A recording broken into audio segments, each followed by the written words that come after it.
Oh, wow, oh, a little bit loud. Okay, we are coming back whole night. I had woken up 2 hours ago. God damn it. It's so good. Um,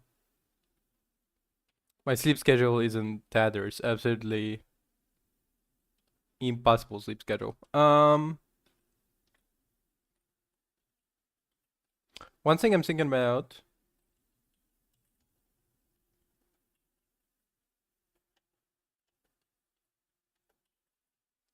One thing I'm thinking about is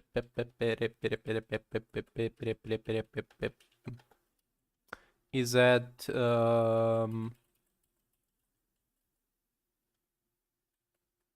I know what I'm thinking about. I'm kind of forgetting. I'm forgetting what I was thinking about.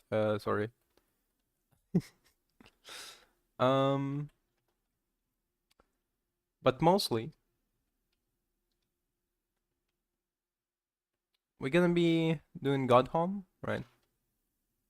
I just watched I just watched an hour-long video from Creepcast. If you know Creepcast, it's two YouTubers that I watch. One is called Meat Canyon, another is called Vendigun, real name Hunter, no last name, and Isaiah, also no last name.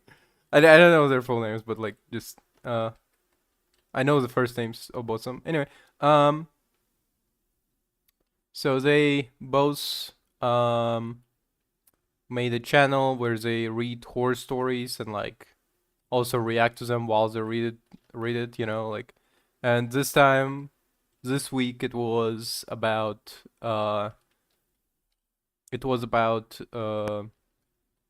My Little Pony horror story that like pretty infamous on the internet, but surprisingly, like very like if it was not about My Little Pony and it was like about like literally fucking anybody else, it would be like seen as like, wow, the story is like so disturbing, right? Like it's like so such a fucked up story, but then it's like about ponies and like it like undermines the entire thing. Um. Anyway. Oh. Ah. Okay. Weird. I just realized that the game was not getting captured. Wow. Okay. Um. Sorry for that. Oh, there it is. That's why. Right. I forgot to switch it on. Right. Yeah. Because I checked it and I was why is the screen black? Okay. That doesn't make sense. Um. Well, yeah. Um. Personally, I don't particularly care for My Little Pony as like. I don't think I used to be like an adamant hater of it. I used to be like a passive hater of it because I was like mostly because I did watch My Little Pony and so I just did not understand like people who would obsess about it because I like when I was in when I was like in I would say like middle school like when I was like about 10 to 9 years old. The only things that you could watch on TV early in the morning would be My Little Pony because that's what the only cartoon that was running right as I was eating breakfast. So like I used to watch it. I used to watch it in the morning and I was like not particularly interested. Like I was like then I remember I found like a song from My Little Pony creator and because like I wasn't like so I wasn't like passionately watching it same way like I was watching like other TV shows. I did not know the song was referencing to stuff from My Little Pony. I was just like, oh, cool song, you know, fine. But then I found out that like the song is about like the antagonist of My Little Pony, and I was like, oh, that's unusual. Like that's that's quirky, I guess. Um,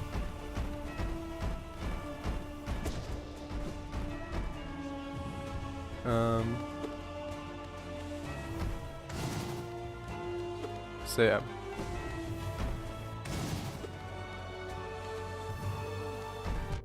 Oh.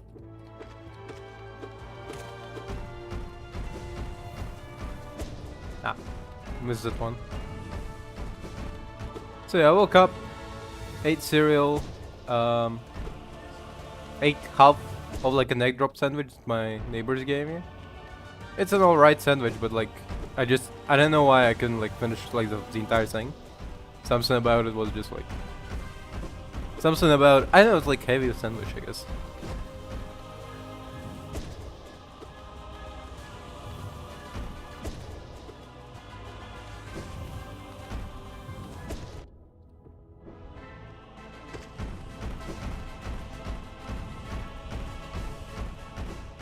So yeah, I was like a passive hater of My Little Pony only because like I was like I just don't get why people like it, you know, like when I was watching I was like I didn't like what's so good about it? I don't get it. Like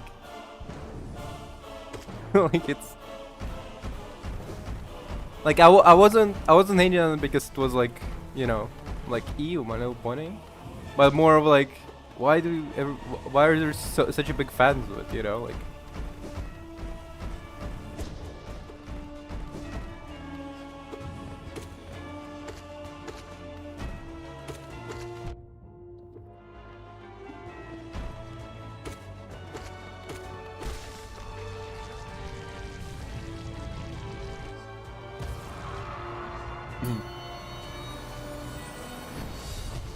I also had a call with my grandma, which I don't do often. You know, you might be asking why was I having a call with my grandma, and I was like, it just so happened that she was awake when I texted her, and that was pretty unfortunate. But she like texted me, was like congratulated me, was like stupid like religious holiday. Not like a religious holiday, like mandated by law, but like she always like congratulates people about like it's a I don't know, it's like the saint's day or whatever, and nobody in the family gives a fuck except her.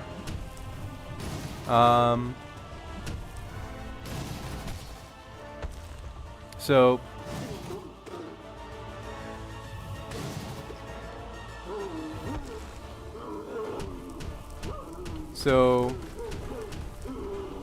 as she was congratulating me, I like she wrote the message like 2 hours ago, not 2 hours ago, like 3 hours ago, somewhere in that ballpark.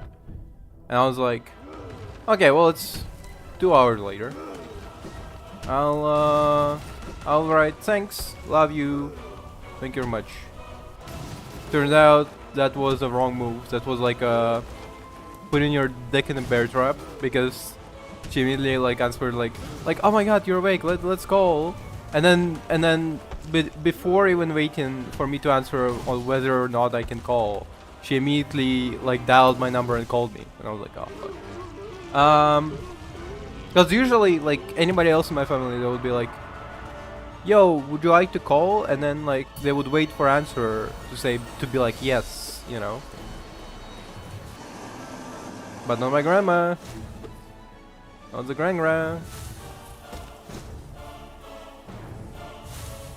Like that's why she like called me one time when I was like just outside in the I was like in the store, and I get like a random phone call, and I was like, no, hang up.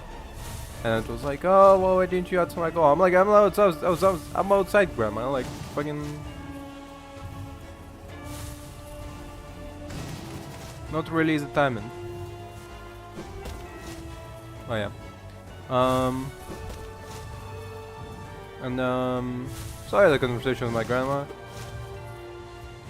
Not a long conversation, like 40 minutes. I'm satisfied with that. I'm good enough. Fuck. Shit.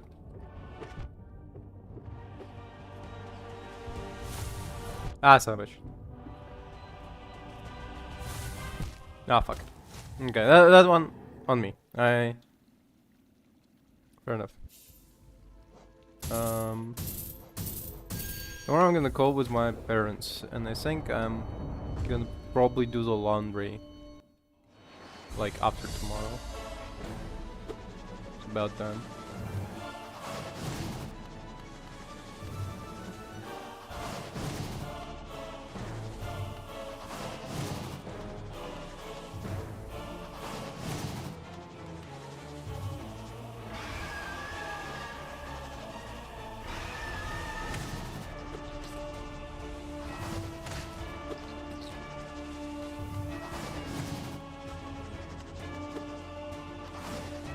Ah.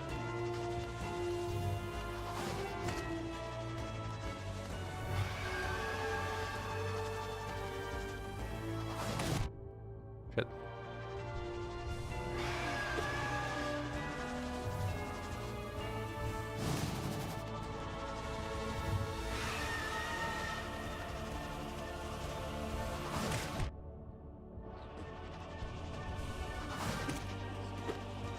The only thing I'm thinking about.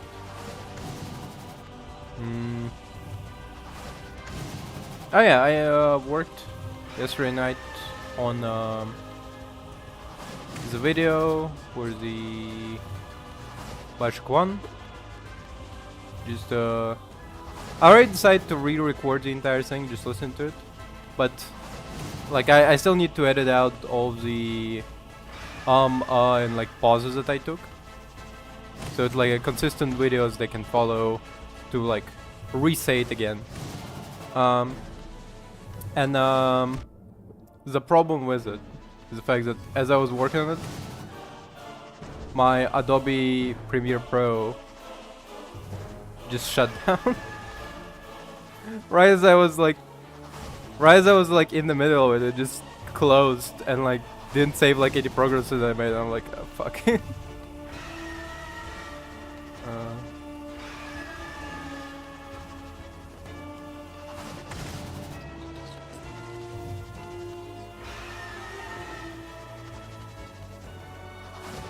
Yeah. Huh, interesting.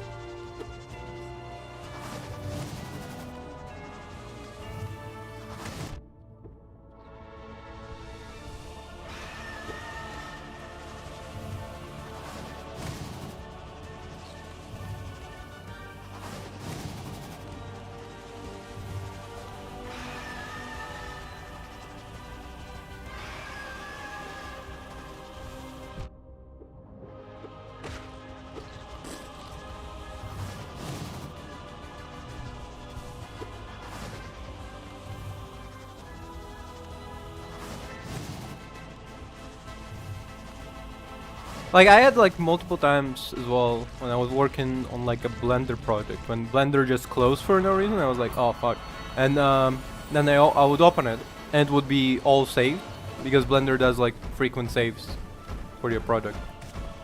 But why does Adobe Photoshop, Adobe Premiere Pro does not do it? I don't know. I feel like you would save every single change you made, you know, not like every single change, but like at least like last 10 changes you made, you could save them as like you have like one file, and then you note down like change this, change this, change this, right? And then every 10th, like every 11th change saves new file essentially.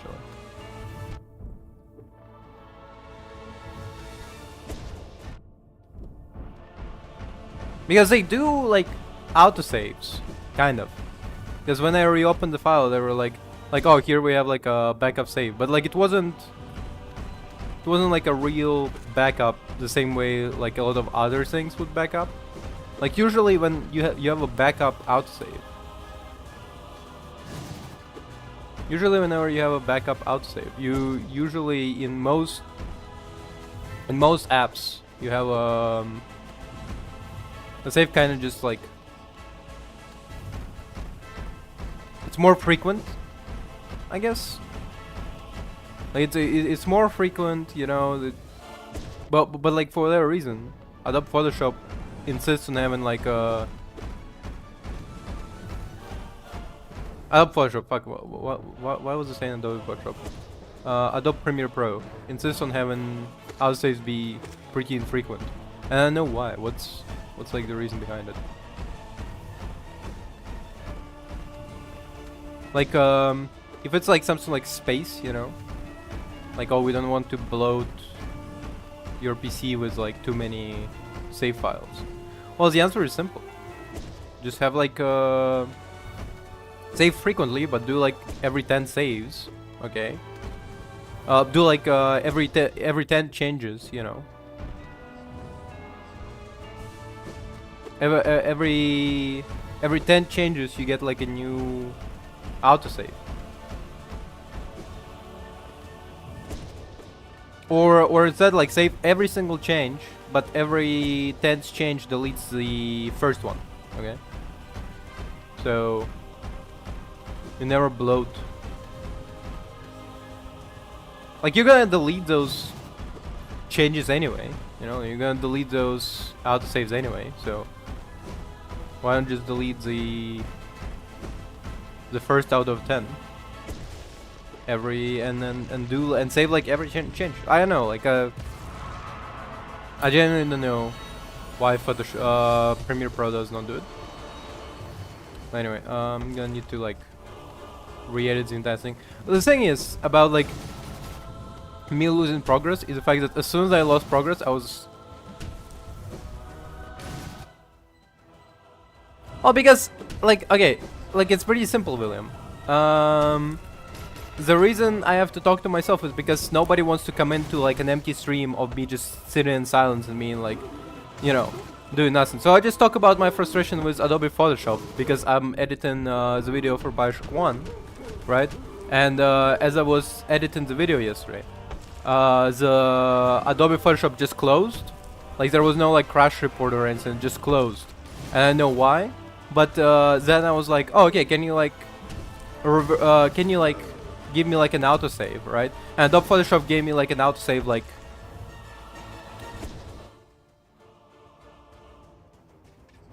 I can make a video about why Adobe is bad, and it's a lot of them. There's a lot of reasons why Adobe is bad. Also, damn, Adobe H-Bomber guy is a name I have not heard in years, you know. As in literally, the guy is like, the guy makes video really infrequently. But Adobe is terrible for many reasons, and people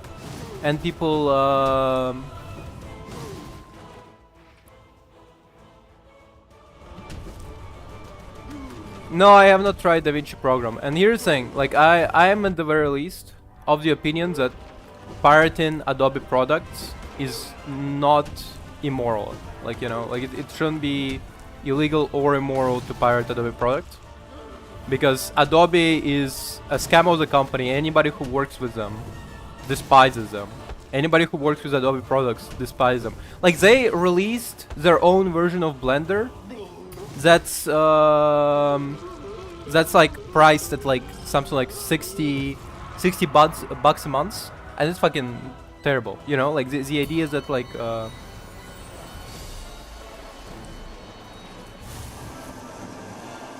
but yeah, like so one thing that's to say, I am pirating Adobe program, but my complaints with Adobe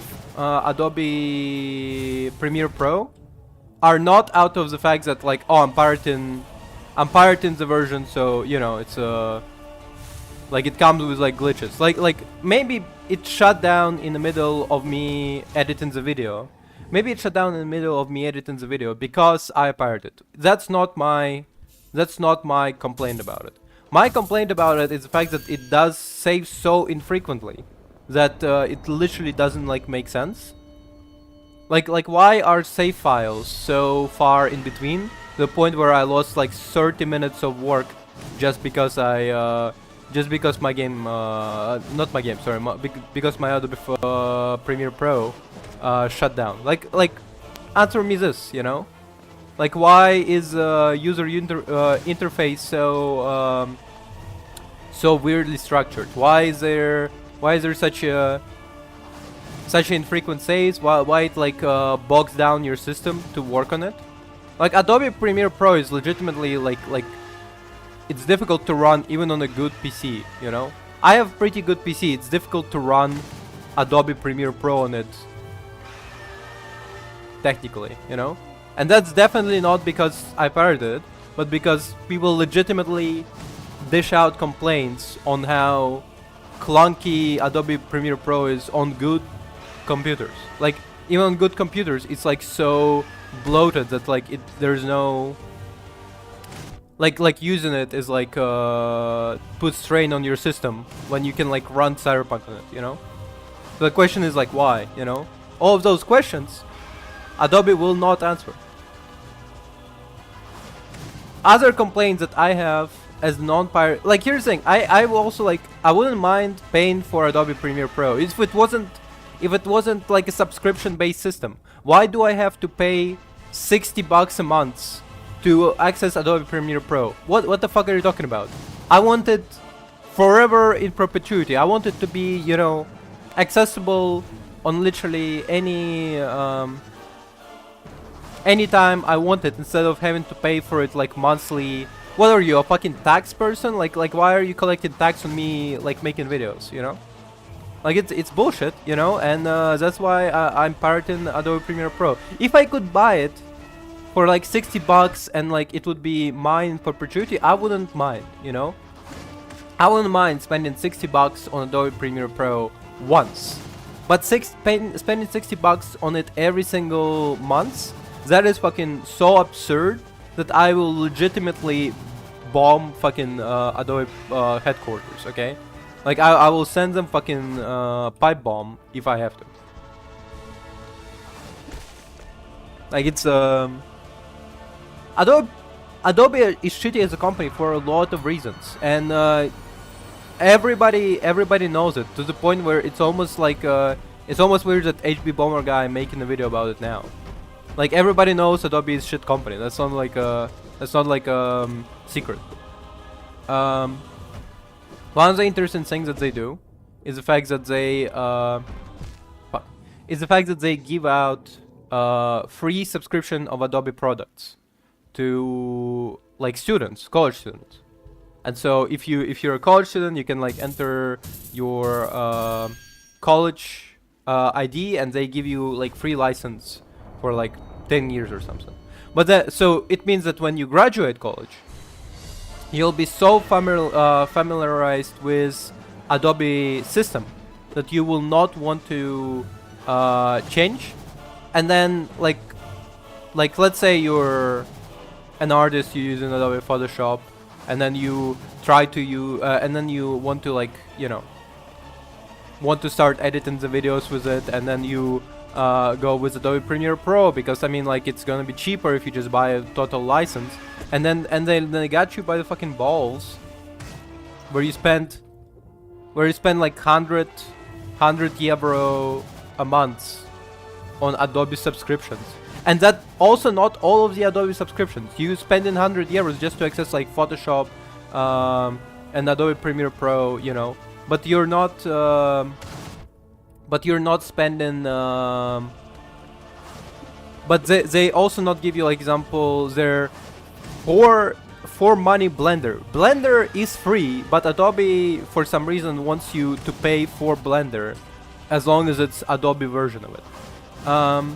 And then on top of it, if you want to, like example, they also have like I kind of went over it. Hold on a second. Sorry, I'm gonna go crazy if I not talk about it. Hold on a second.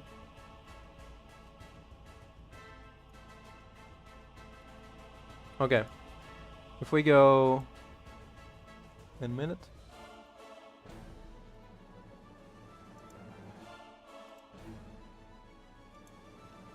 Okay, if we go Adobe, just Adobe. Of course, it's in German. Tralala. Can I change the fucking language for a second? Okay. Wait, I just changed the to just Adobe.com. Will that work? Yeah, okay, perfect. So, number one, they propose Adobe Cloud, Creative Cloud Pro for Teams, where you get to upload your files, amazing apps, endless possibilities. All of it is subscription based, so it's 40 a month for Creative Cloud, Adobe Acrobat 20 a month, 20 a month Photoshop, 20 a month Premiere Pro, Adobe stock photos. If you want to use stock photos from Adobe Store, you have to get subscription. Illustrator, After Effects, Lightroom, which Lightroom, by the way, it's just to store and edit photos, which is the same essentially as Photoshop, except the storage part. And also the same as Google Photos, that is free. AI assistants for Acrobat, design, publish elegant layouts and prints. What the fuck does that do? What does that do? Tell me. After Effects, animate, which, by the way, okay, fair enough, you want to do animation, but there is like different type of animating software that they have like some more. Dreamweaver, design, develop, modern, responsibility, web design tool, like all of that, like every single one of them is like to get you every single one of them is subscription based. So $60 a month for Creative Cloud, which is like all of their apps together, except not all of them. If I look into it, yeah, you're allowed to have Firefly, Photoshop, Illustrator, Acrobat, Adobe Express, whatever the fuck this is. But it doesn't include every single other app you have. Photoshop Express. Okay. Yeah, you have Acrobat Substance 3D Designer, 3D Painter, Sampler. It's their version of Blender that you also have to pay money for. Except now you get to use Adobe, like this is okay. This is, well, number one, again, Blender is free, obviously. But it's funny as shit is, it's the fact that it all comes as like a separate tool. Like 1, 2, 3, 4, 5, 6. Instead of having one tool that you can use in like all together, it has to come all separate. So this one is the one to make 3D stages. Connect your 3D toolset with Creative Cloud, yeah.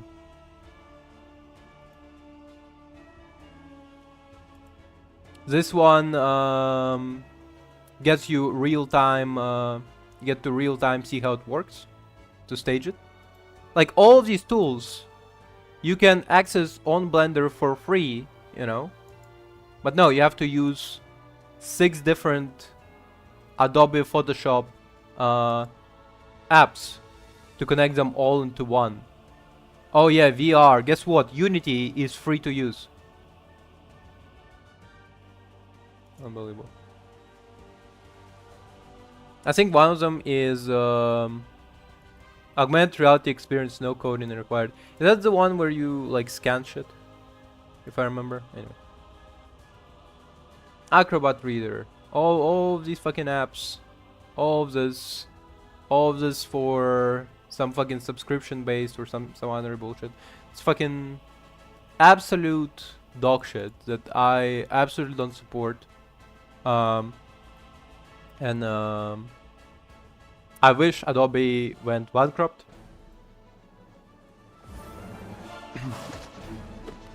I wish for Adobe to suffer like no else. Every executive in Adobe company has to get AIDS.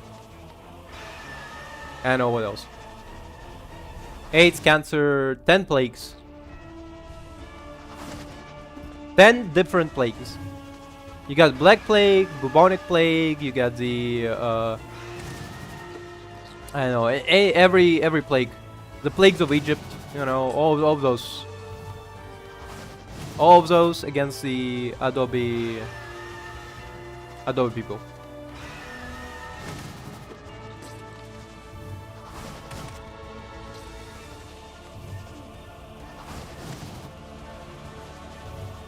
Yeah, Adobe is evil. I don't know whether HB Bomber guy making a video about it gonna change anything, because we all know it. We all know Adobe is evil. It's not like a secret. It's not a secret. That's like a common fact. They're just right below in terms of evil next to Nestle.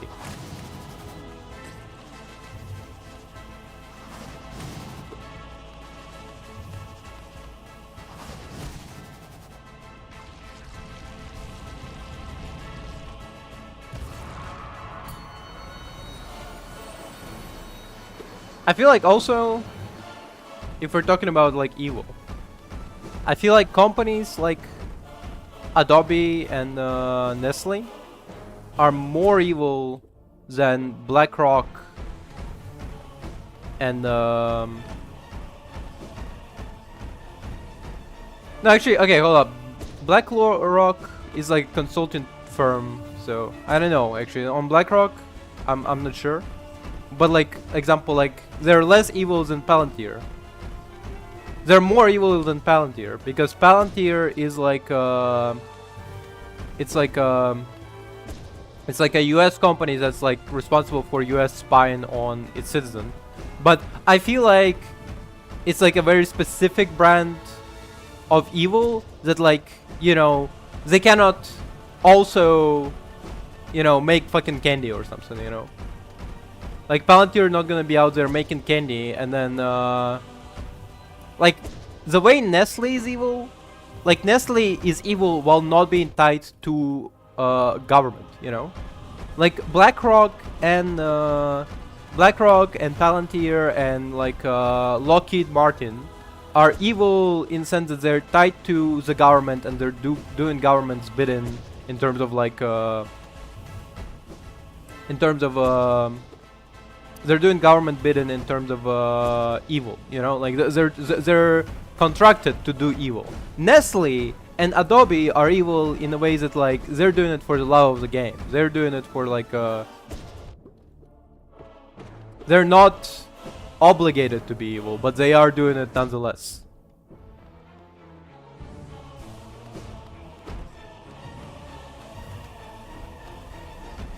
Like, does Nestle candy and consumer goods and food company relegated to be like, do they need to be evil to exist? No. Nestle could literally just like do nothing right now and like succeed because they're such a big food company, right? But they're still doing evil for like the love of the game. They're doing it because they fucking love it, you know. They're like poisoning water supplies and they're selling water to people for exorbitant prices for nothing else but the love of the game. But Palantir and BlackRock, they're commissioned to do evil. They are like like comparison wise, if you're like a comic book fan, Palantir and BlackRock, Palantir and BlackRock are essentially like the goons, the henchmen that do evil because they're like paid for it, you know, like they're coming back to their house and they're like damn, Joker just asked me to poison entire town's water supply, and they're like, so did you do it? And he's like, yeah, I mean, it's a job, you know, I poison water supply for Joker. That's what I do, you know, that's what my role is. But Nestle and Adobe are just the Joker himself, you know. They're like, what if I poison town's water supply, you know, like what if I personally do this, you know. They're way more evil because they don't have to, but they will.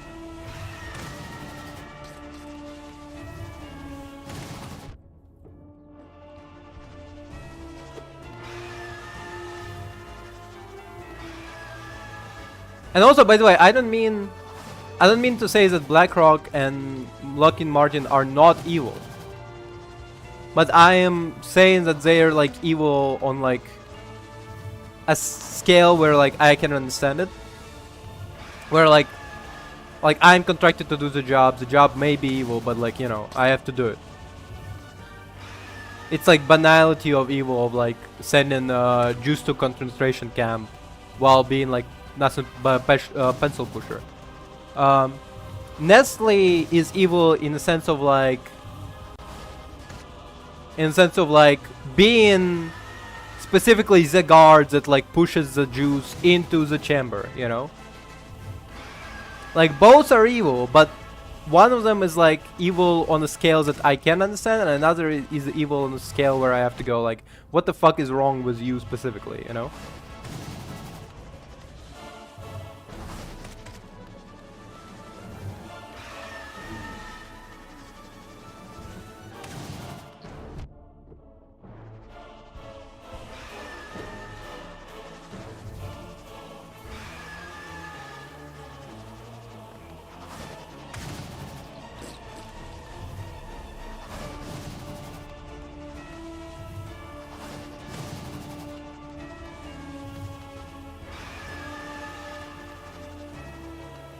When I'm an evil company competition and my competition is Adobe Premiere, Adobe company, I'm cooked.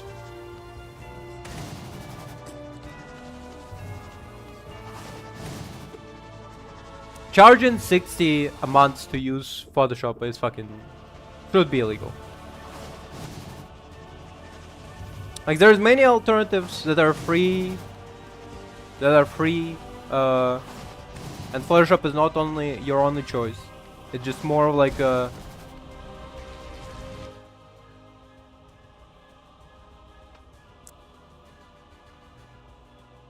In what way? In what way, William, would you do anything to come back in for 2015? Do you mean in the sense that... Do you mean... Because I'm pretty sure 2015 Adobe was just as evil as it was back then. And like culture war just started in 2015. 2015, that was right about time when we had like that entire like okay. Fair enough. Well, I don't think... Do you really think that in 2015 Roblox games were better, or were those just the Roblox games that you grow up with and they were like kind of good? And they were like just as good as they are now. It just, the difference is the fact that it's just the difference that the fact that like you were a child back then and you're like a semi-grown adult now. Like you're in your like final year of being a teen. So is it you want to come back to it, or do you just want to feel the same experience? Because if you want to feel the same experience, I don't think you can replicate unless you yourself DH. If you go back to being, I don't know, 13. How old were you in 2015?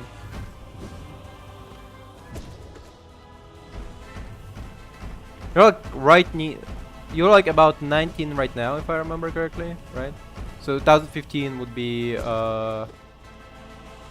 was it 10 years old? You would be like 9, right? Yeah.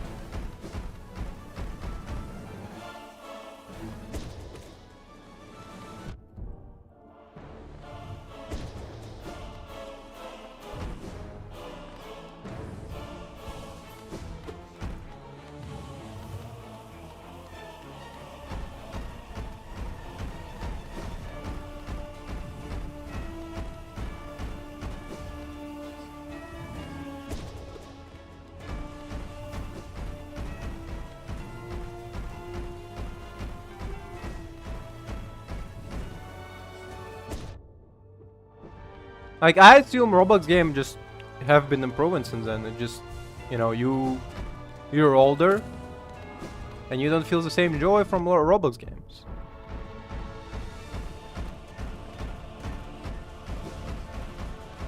That happens.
Yes, I don't feel like going back to literally any era of time, unless like I get to like change stuff, you know.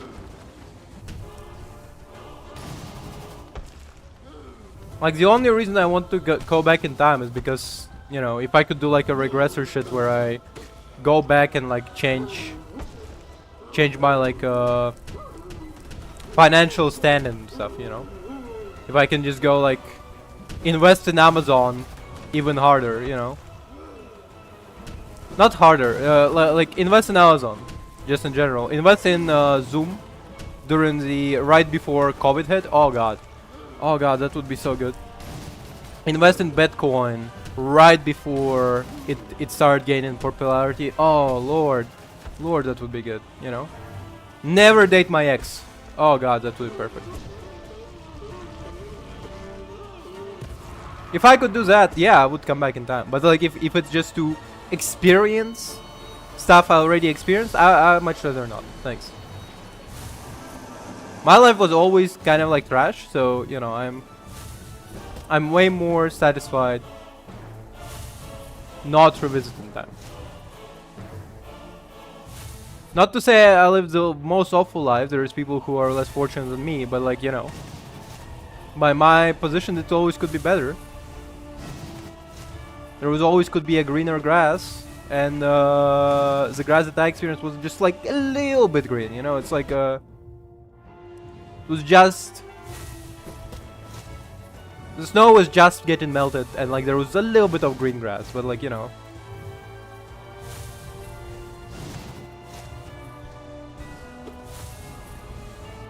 Ah, fuck.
Good.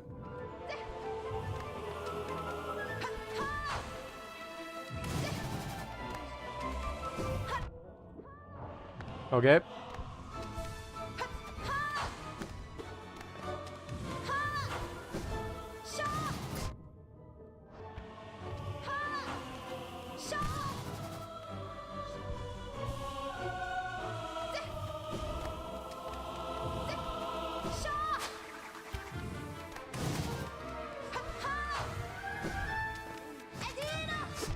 Shit.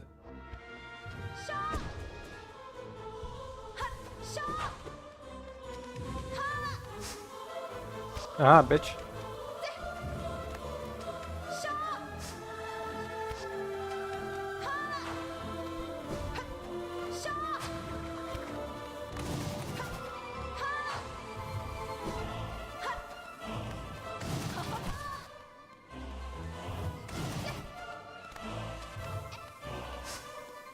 Dio.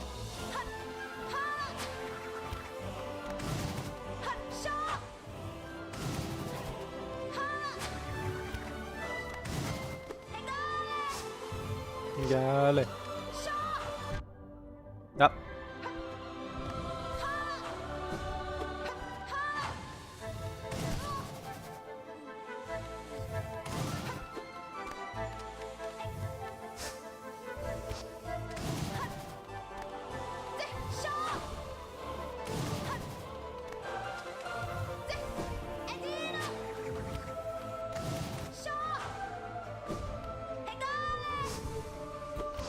Just short, okay.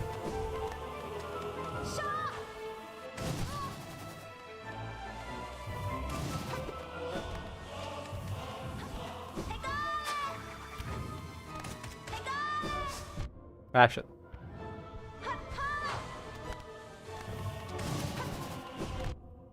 I had a dream that I was back at working in a restaurant, and you know, I don't know. Overall, not a very good dream. Overall, I would not put it in like my highest dream. Also, I'm gonna connect my headphones to my PC for charging because I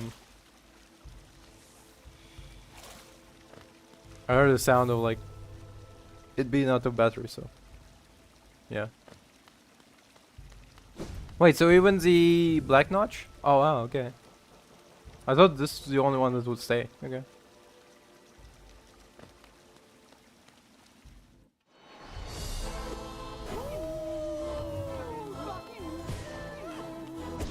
Ah, fuck.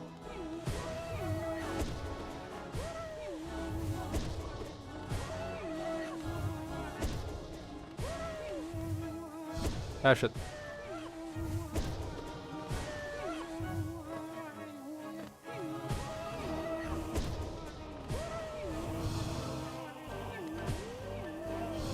Shit.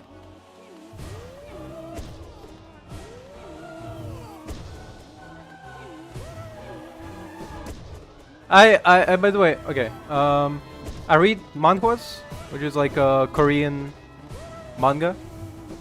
And objectively speaking, like I recently started, well, I mean, not recently. I was reading Childhood Friend of Zenith, and recently a new chapter came out. And I know I'm just like so tired of harems.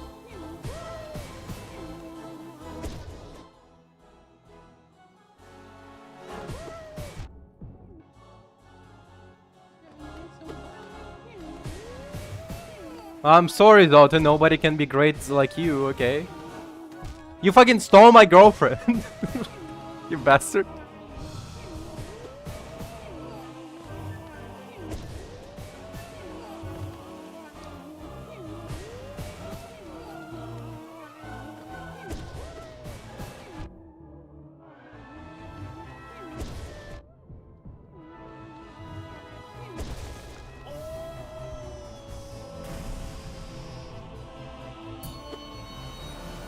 Oh, Dota.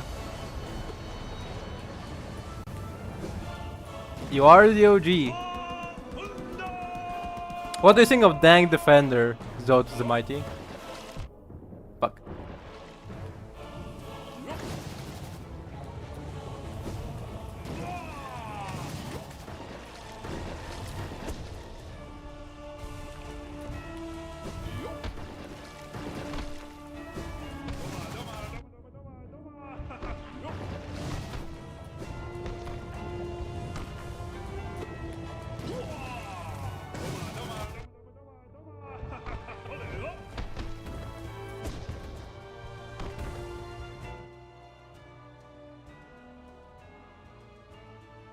That's very awesome. Who is Superior Games, by the way? I don't know. I genuinely don't know who's the game company. But that's fucking awesome. I guess if they're making a cool game.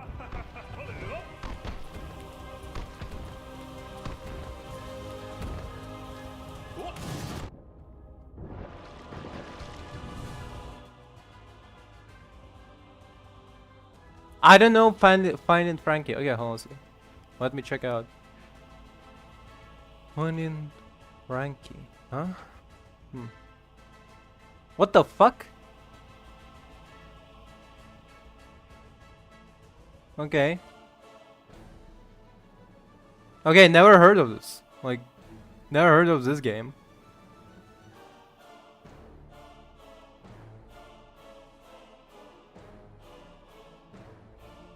Huh. Interesting. Like, looks like a Puppy Playtime kind of game. No, I'm looking at it right now, and like it looks like Puppy Playtime kind of game. Honestly.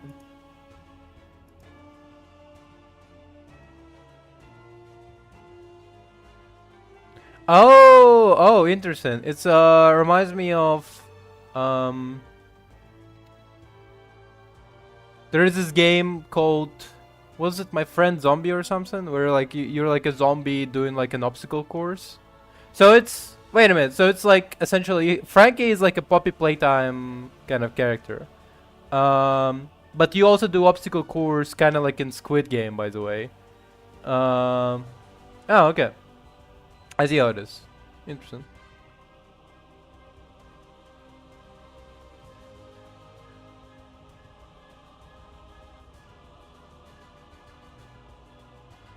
Okay.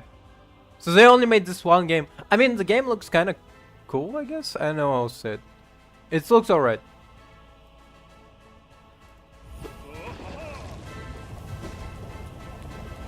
Ah, fuck.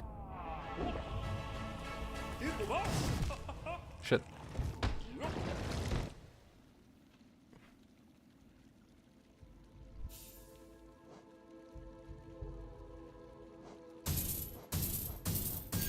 I honestly kind of want to check out Finding Frankie. Like a Squid Game with Puppy Playtime character, I guess. That's how I would name it. How I would describe it.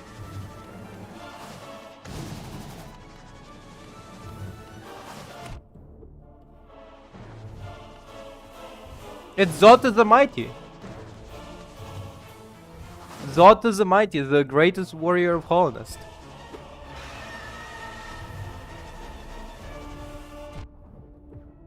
Also, I'm pretty sure it's the same guy who also presents himself as the Holonest, the...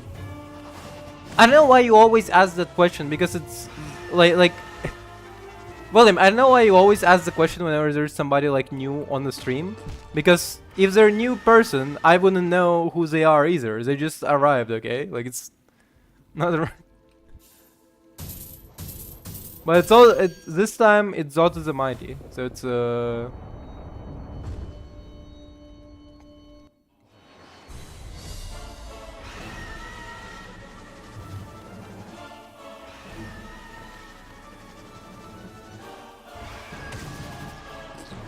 which I'm pretty sure also the same person that arrived as like the Great Worm or the entirety of Holonest, or like I'm pretty sure it's the same person. They just keep changing the nicknames, and they always arrive on streams through YouTube side. They always just like check it out and like leave. I'm pretty sure they just change their names every now and then.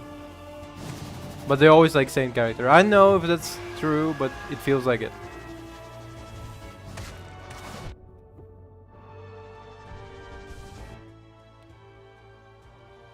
Good luck at the boarding school. And good night. Sleep well.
Oh, another thing that I saw today is the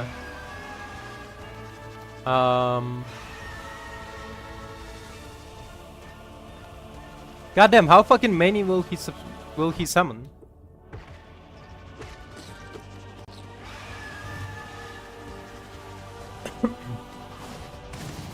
So I saw a review of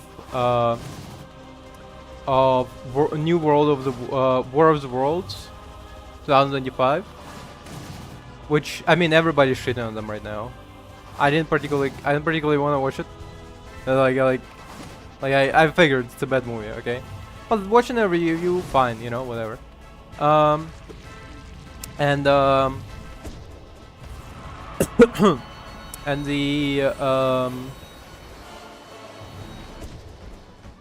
it turns out the person who directed War of the Worlds, right, is Timur Bekmambetov, which you may not know very much, but he made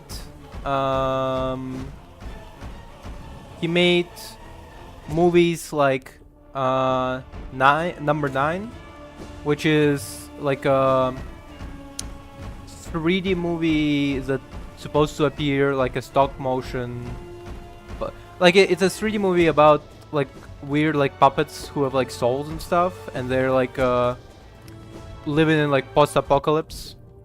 Oh fuck, I wasted that one. It's like hard to describe, but it's made by Timur Bekmambetov. He also made what the fuck the name was? Wanted, I think.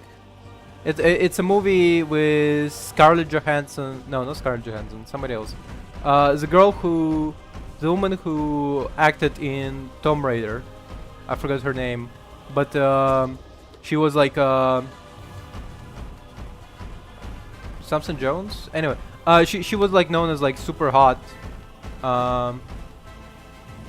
actress. I don't think I've seen her in any recent movies, but Wanted was about like this. There's like this assassins with superpowers, and they are. It's based on the comic book, which, by the way, the comic book has nothing to do with the movie. Like the only thing it has to do with the movie is like the name and like slightly the beginning of the premise.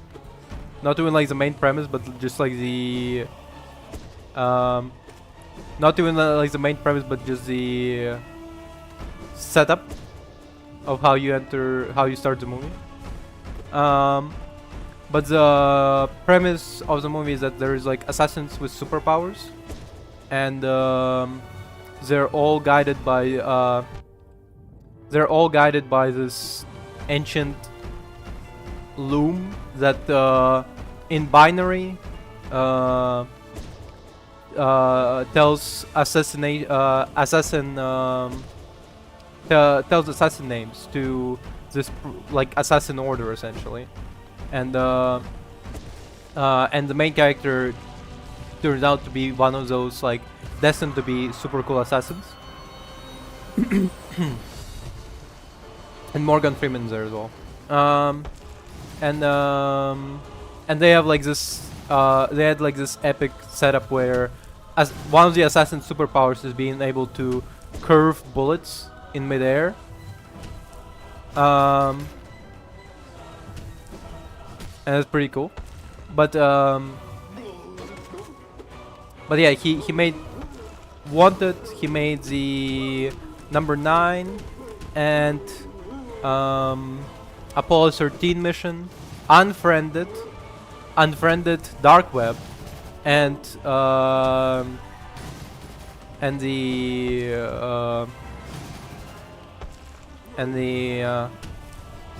War of the World, which, if you noticed about all of the last 3 of the movies,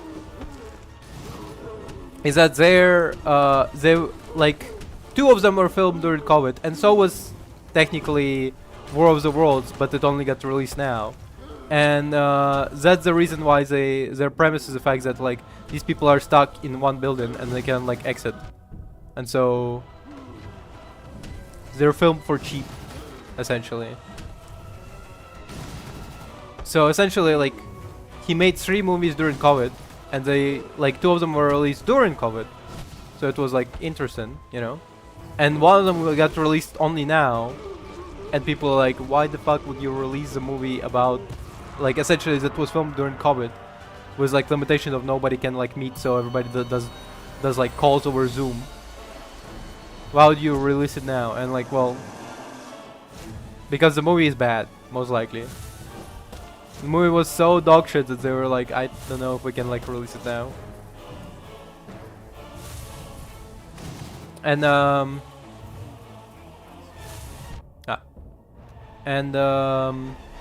but here's the thing: you may not know Timur Bekmambetov that much, but I do know him. Not because I met him in person with a name like that, but because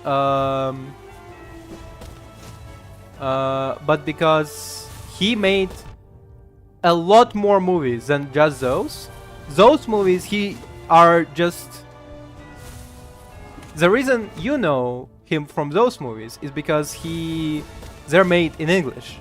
He is actually a very prolific Russian-speaking director.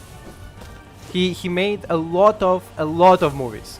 Like he made so many movies to the point where it's like almost like laughable that like those are the only ones that he's known for in English. Oh no, wait, he also made Hardcore, which you would probably know, because Hardcore was actually pretty popular in English as well. Hardcore is like this first-person GoPro movie where like everything is shot on a in the first person, and the premise is essentially that this guy I don't remember, like I'm pretty sure it's like the premise is that the guy is like controlled or something. He's like controlled like multiple bodies, and they're all having like this GoPro on them, and he has to like kill these people or whatever. But yeah, all of those movies pale in comparison to every other movie that he made in Russian. He made a bunch of war movies, actually good war movies, because a lot of like Russian war movies are like really fucking weird. But like he made a lot of actually good, relatively good war movies. He also made a lot of comedies, really bad but comedies. With the first one being like kind of like okay, people like kind of like liked that one, but like every subsequent sequel that he made to that movie was received less and less by like people who actually like movies and not general audience. Because some general audience likes like comedies even if it's dumb, but the first one was received pretty well, but any subsequent one was like received so fucking poorly. It was just like people were like why did you even fucking make it? And he's like, money. He's also, by the way, one of the rare, I guess that's because he like kind of broke into Hollywood and he was no longer just stiffened by the fact that he has to film only for Russians, but he also is the one that condoned Russian actions in Ukraine. Like he was like the war in Ukraine is atrocious, why would you do this? And I assume that's mostly because he broke into Hollywood just enough to be like not having to rely on Russian government, because he has a lot of movies made for Russian government. Well, for Russian government is like a weird stretch, because any Russian speaking movies right now is like any and all Russian speaking movies get funding from by Russian government, because that's like it's complicated to explain, but in the short term, corruption, like the whatever the fuck, the Russian Ministry of Culture will assign you like billions of dollars that you can do whatever the fuck you want with. Then you also not like with like a lot of like government projects, you also like usually in a lot of other countries, government projects means that you cannot receive like funding from like other sources. But no, in this case, like you receive money from Russian government, you also receive money from sponsorships, and then you pocket majority of that money, and like 1/10 of your actual budget goes into the movie. That's how majority of films are made. But I'm very surprised how little people know of Timur Bekmambetov, because like I know him like pretty well, because like he made so many fucking movies. But then I realized that yeah, like the reason I know him because he's like a lot of his movies are in Russian, and like I assume a lot of people not particularly interested in like Russian movies. Like I mean the movies are kind of trash in terms of like the comedy in them where it was getting like worse and worse day by day. Trust me, like it's like unbelievable.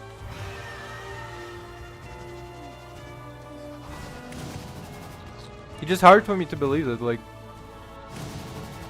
you know, it's like one of those like it's like if Guillermo del Toro was like a prolific movie maker, but only in like Spain, right? And nobody outside of Spain knew him until he made I don't know, until he made Shape of Water. But Shape of Water, instead of being received so well, was received like dog shit. People were like why is he making like a fetish porn? And then everybody like knew him as a fetish porn guy. And then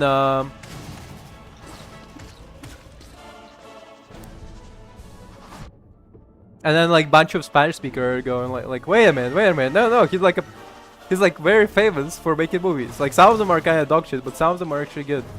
Like one of the really good movies that he made in Russian was I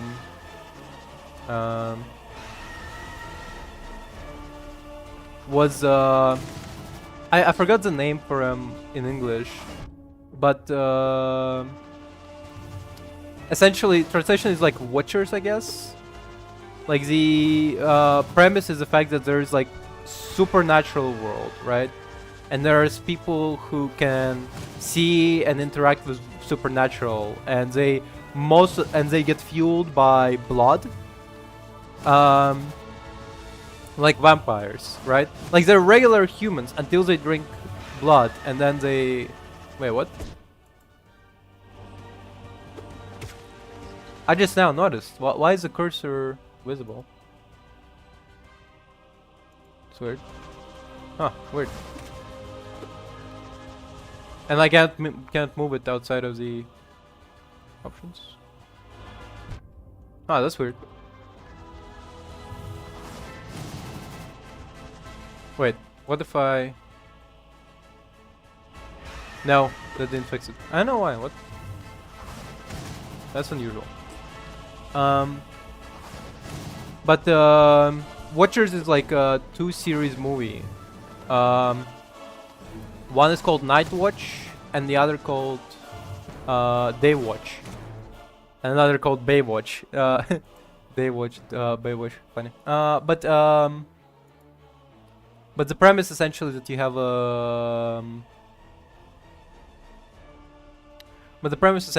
like these supernatural beings. They're fueled by blood, and the main protagonist is also kind of like one of those beings. But what separates him from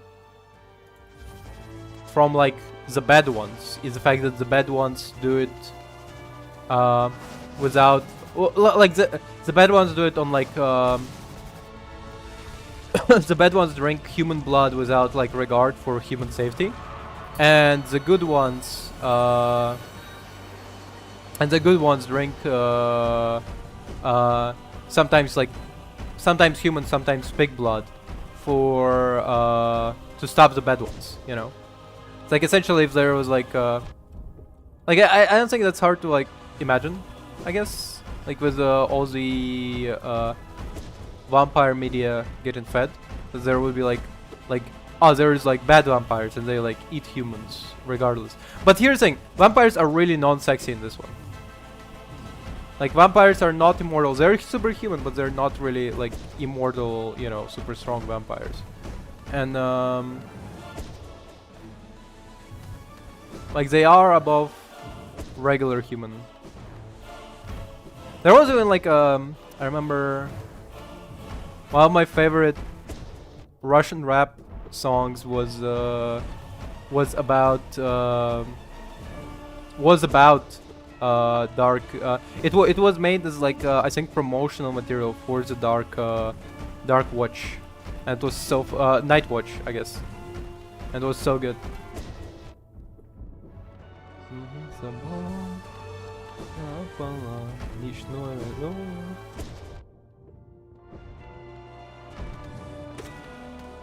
Also, by the way, the premise for the main character is kind of fucked up. Like, I'm gonna spoil you the first like minutes of the movie, but the way he gets introduced into Supernatural is that he has an ex who he's really jealous that she like moved on and like dating like this rich guy, and so he calls in he like commissions a witch to like curse her and the child, and so she like returns and starts loving him again. And like the child, essentially the premise is he wants the child to get aborted, and she will fall and that his ex fall in love with him again. And right as he was like commissioning the spell and the witch was casting the spell, the Night Watchers run in and interrupt the spell, and they go like yo, don't do that, and then they see essentially that he has like potential to be like a part of them, and they go like, you either like work with us or like we're gonna do what we're gonna do with you what we're gonna do with the witch. And he goes, okay, fine. And then subsequently he's like working for the Night Watch as a part of this organization to be like to atone for the sin of trying to like kill somebody else's child, essentially, and like trying to brainwash his ex, which is honestly like, yeah, I mean, like it's really fucked up, I think. In terms of like I'm particularly like, there were times when I miss my ex, but like I like I never entertained the idea of like what if I like brainwashed her again. I was more entertained the idea of like fuck this bitch, goddamn, you know, like mostly just mad, but moved on. But anyway, it's a wild like beginning of the movie. Is the premise that like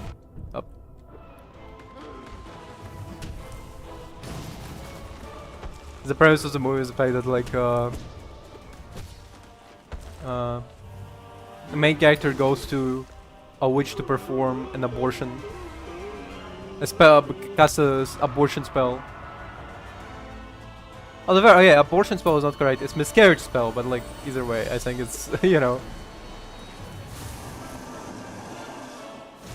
The difference is like pretty small for me to draw like a separation.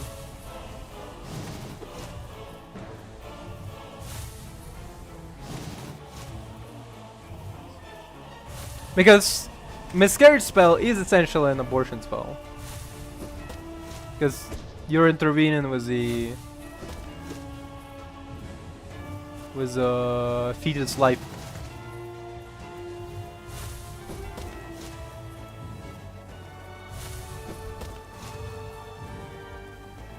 Fuck, now I wanna watch Night Watch again. I watched it when I was like before I was even teen, like pre-teen age. It was like the scene where like they interrupting the witch from casting the spell is actually kind of pretty fucking epic, I think. It's also in like this dingy apartment, like very similar to the one I lived in. It's like a USSR style fucking kitchen.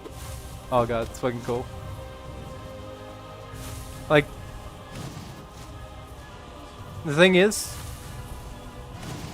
very rarely superhero movies like these are relatable, because usually when you have superhero movies, they're filmed in US, but this one was filmed in Russia, and like it's unapologetically Soviet bloc, you know. Now that like no, we're just like American superheroes, except like even our jokes are kind of Americanized. No, it's like Soviet bloc, nothing else, nothing more.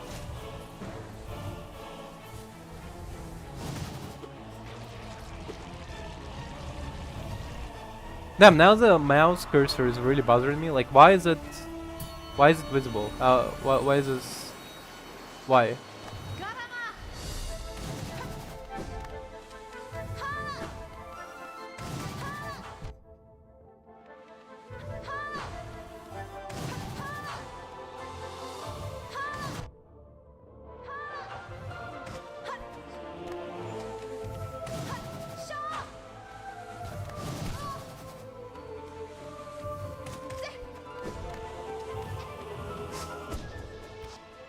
Hold up.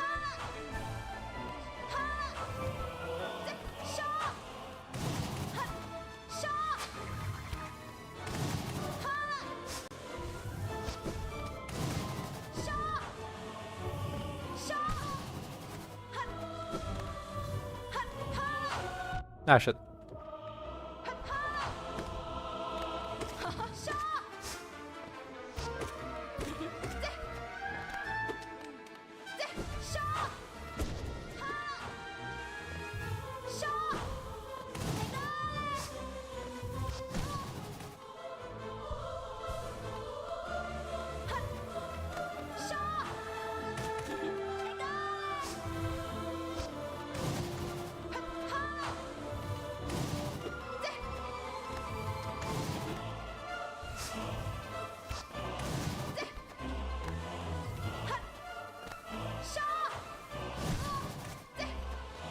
Ah, shit. Oh, that's unfair.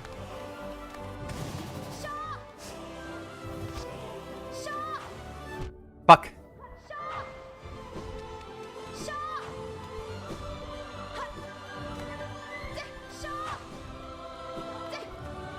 Wait, okay, I just realized. Isn't it weird that there's entire kingdom named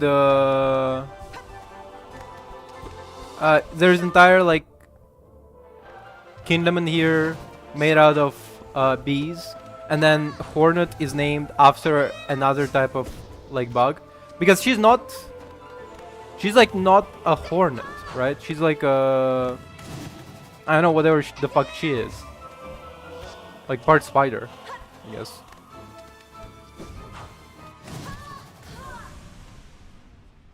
So like the question is like, is it like essentially if I like called myself Indian, you know, like if my name was like Indian for some reason, you know, I'd be like ah yes,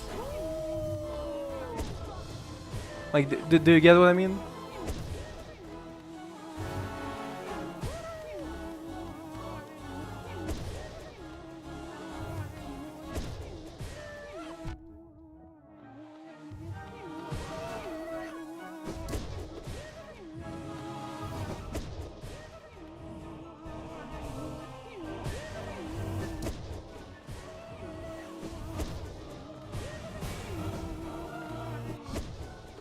Shit.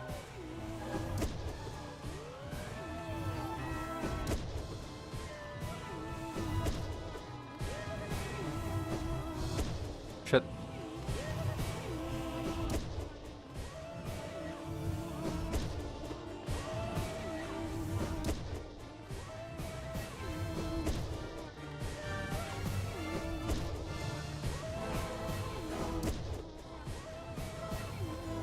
Shit. Fuck. Hold up.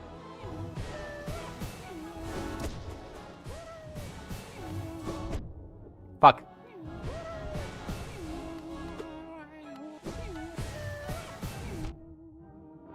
So much up. I lost the groove a little bit too.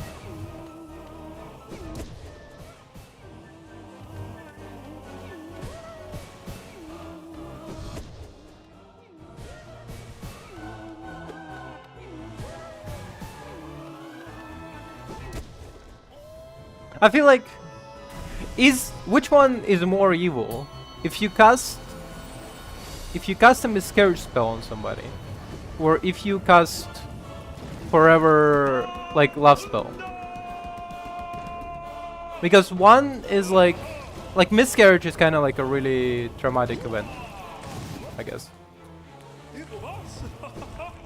But forever love spell is essentially like one of those like date rape spells, you know, like oh yes, this person will now love you forever without like any agency in their decision. So like the question is like, which one is more evil? So how many is it total?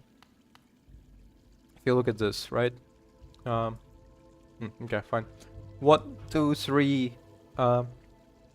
So the flying bug, the another bug, the false knight, the Mossang, hornet, ghost, dung beetle. So we need one more. Okay. So we have like 2 more, I guess. Also, I'm gonna exit and re-enter the game because I don't know why the mouse cursor is showing, but it's kind of annoying me. I'm also gonna hide this for now.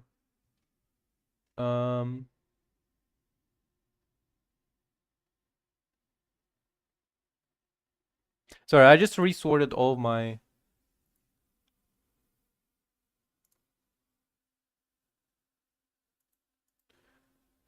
I resorted all of my icons on my screen, so I'm kind of like...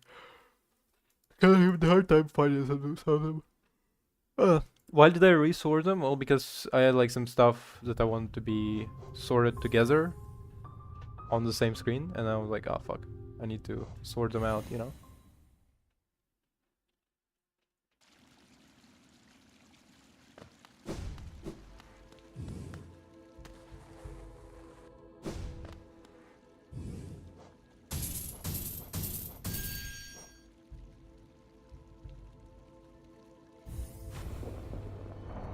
It's weird that they can't recheck the...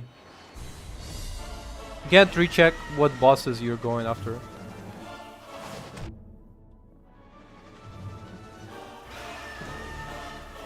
You can only see the bosses you're fighting once before you find them all.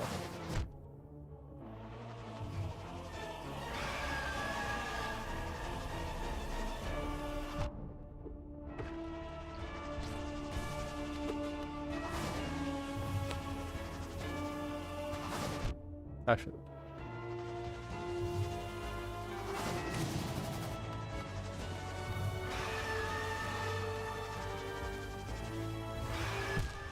Shit. I'm gonna get the fuck out of here for now. I'll be back in wait, can I read your minds? Seek power, okay.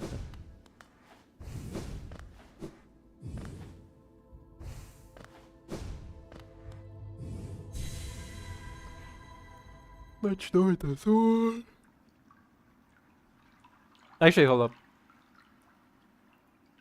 Can I find so assume if I like show this on you like show this on YouTube, they're gonna give me like copy strike in Russia, and I'm gonna be like whatever.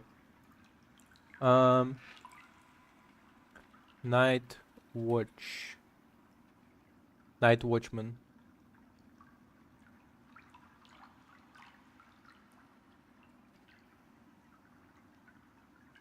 This one?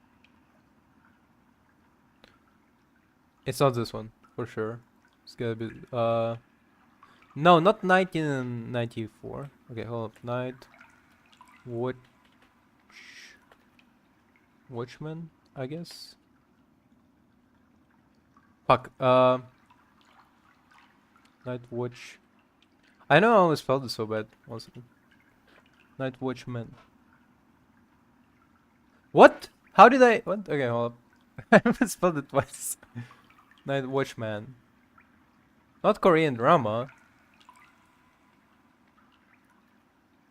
Блядь, hold on a second. Translate. Translate. Good enough.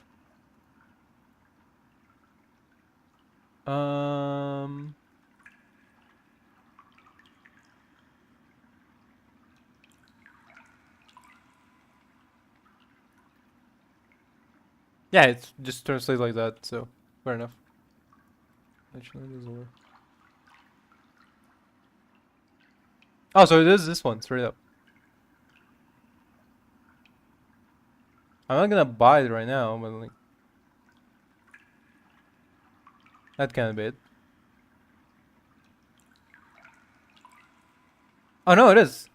Wait, it's the full fucking movie. No fucking way. Hold up. Wait a minute.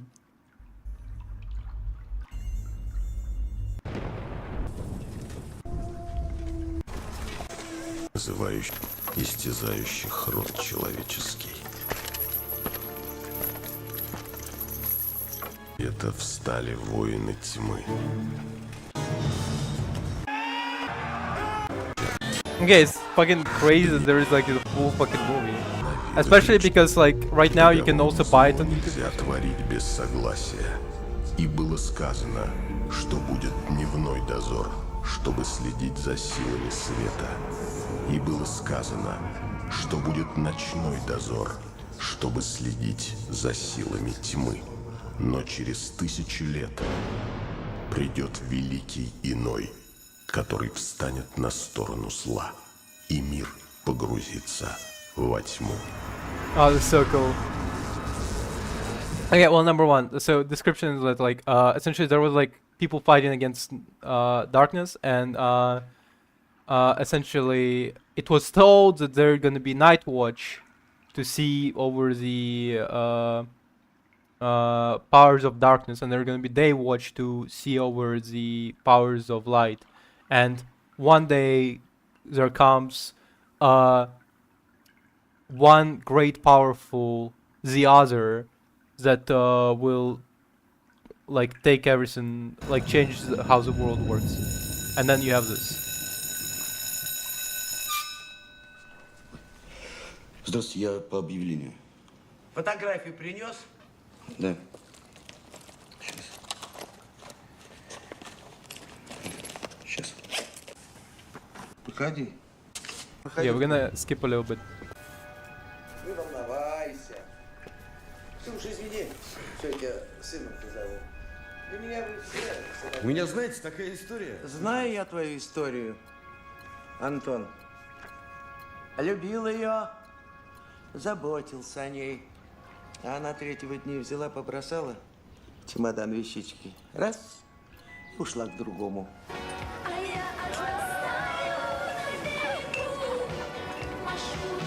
Видишь, я все знаю. Это у меня от бабушки, от мамы. Это у нас семейное. Сейчас все сделаем. Главное, непонятно... А что тут непонятного? Ребенок у нее будет. И не от тебя. Да ты не бойся, я ее верну. Дело отравить невинный плод. То есть, чтобы вернуть жену, нужно травить ребенка. Так что ли? Да ты не бойся, я только в ладоши хлопну, он сам помрет, а жена потом мертвого его выкинет, а этот грех возьмешь на себя. Не, ну, я... Ну, берешь? Грех-то? Да. Ну, беру. По рукам? Oh my god, this is so good. This is so good. I forgot how good this is. He's like essentially like okay, so like I'll abort the kid, and like all you have to do is just take on the sin on yourself. And he's like oh, I have to, do I have to? And he's like yeah, you have to do it. So will you shake my hand? По рукам.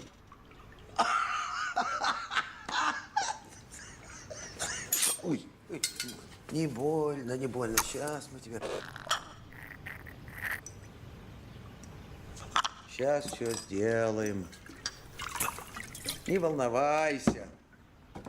A little bit blood with vodka? Ну что ж, надо помогать. Ah, a little bit lemonade, screwdriver. Okay, I see this.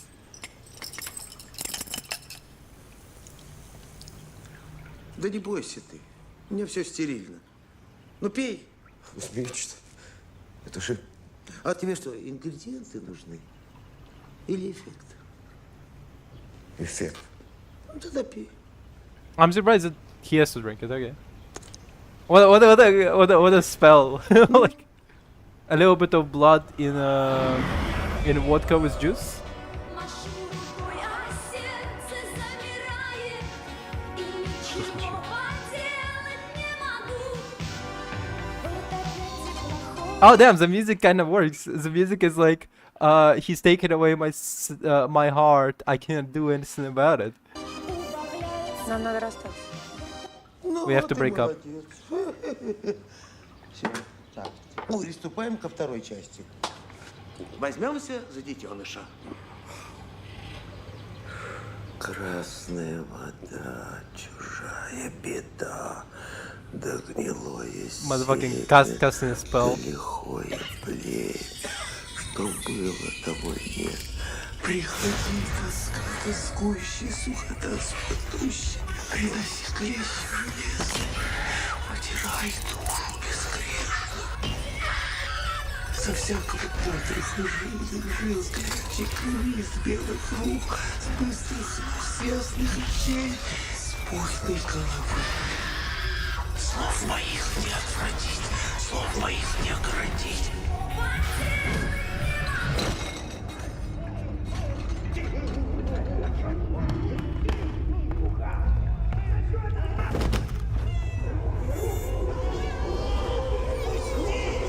Oh yeah, he can't see yet.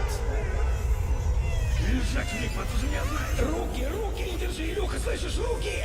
Хлопнуть не дай, ни в коем случае не дай, и хлопнуть нельзя, даешь! Машенька, доченька, помоги!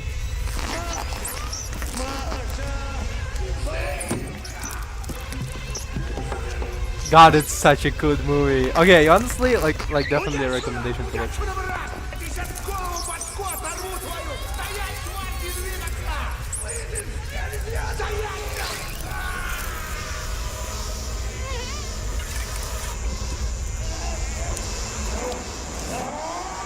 Ah, her hands are slipping. Yep, she's about to cast a spell.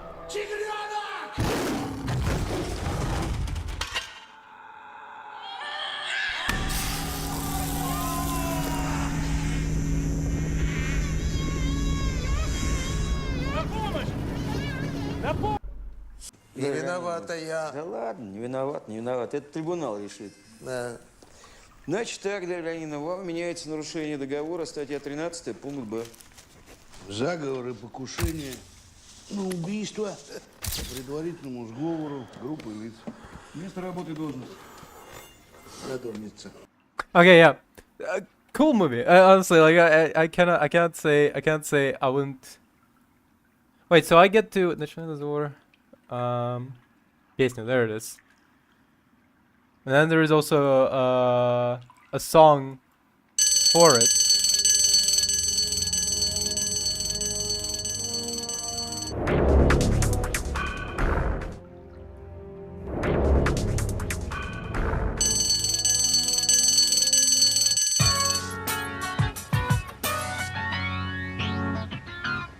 Стоять на месте стоять, иначе рискуешь ничего не понять. Стоять. Жил-был на свете Антон Городецкий, бросила жена, он грустил не по-детски. Пришел к колдунье, а ну-ка наколдуй мне легко, мой хороший, только хлопну в ладоши, и жена вернется, от того отвернется, и маленькая жизнь внутри нее оборвется. Но вдруг налетели на ведьму тени привидений, говорят, не бывать преступлению. Ну что же ты, потупила взор? Сдавайся, ведьма!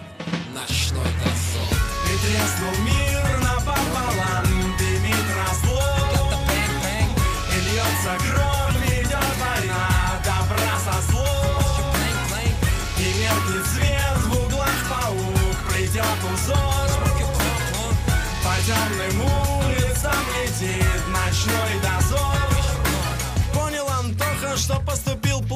И то, что развела его колдунья как лоха. Но сила иного в Антоновом взоре, а значит он будет работать в дозоре. Годы прошли, Городецкий не тужит, водочку глушит, с вампирами дружит. Начальник хороший, мудрейший Гизер был замминистров USSR. Но вот вызывают, нужно ехать скорее. Вампир-парикмахер с подружкой своею в логово в себе заманили подростка. Решили поужинать подлые просто. Антоху усмел, завязалась драка. С огромным трудом он зашупил вурдалака. Но ножницами был тяжело ранен в бою.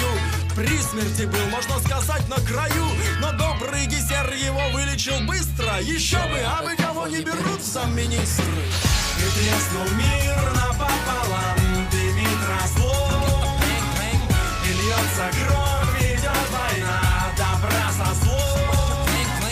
И меркнет свет в углах паук, придет узор.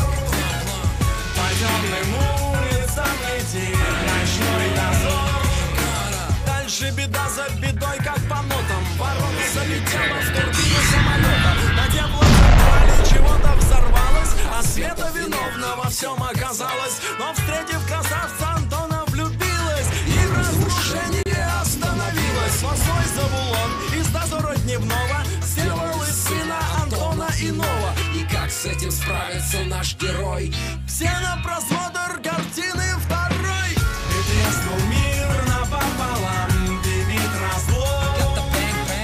И льется кровь, идет война, добра со злом. I think me and my friend have to watch it. I have to watch it with my friend because this shit is just so fucking great. It's unbelievable. Like I honestly, like, I wanna fucking watch it so bad. Oh, goddamn, it's so good. Hold up. Yeah, actually, you know what? Come back to God Trials once more. Let's try it one more time. Oh god, it's such a good. I honestly like I actually really want to watch it now. I just like I'm genuinely like such a good fucking movie. Like it's like peak concept, okay? Oh god. Like how can you not want to watch it? How can you watch what we just seen and not want to watch it? I'm pretty sure I'm gonna get like banned in like Russia for some reason, but like it's gonna be like hilarious.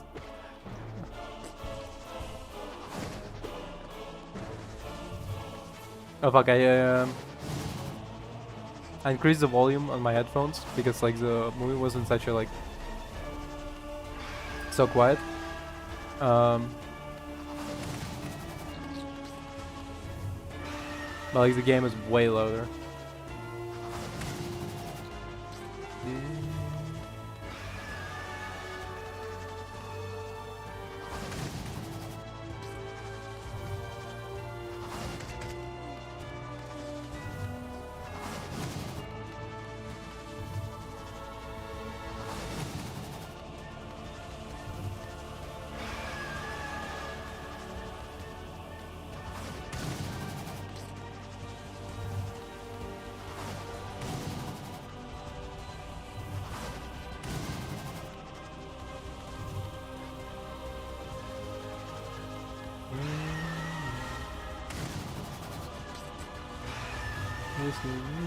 Пополам.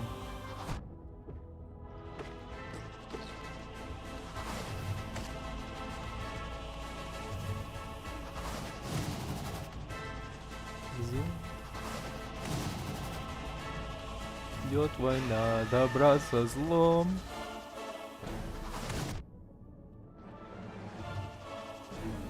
Oh god, such a good, so peak.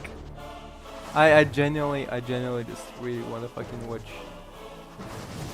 I genuinely just really want to do that. It's so fucking peak.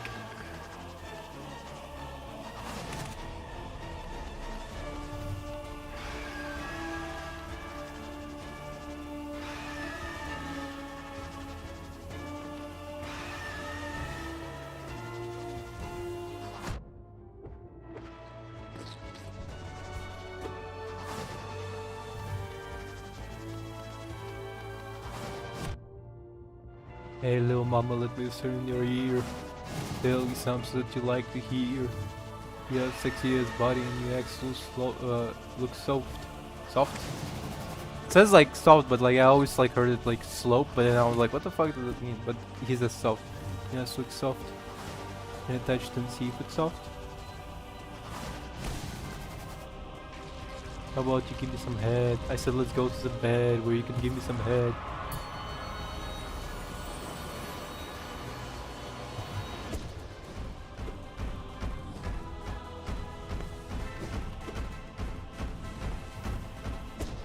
Ah, fuck. Son of a bitch. How dare you. Fucking again? Unbelievable. Unbelievable. What a bad RNG.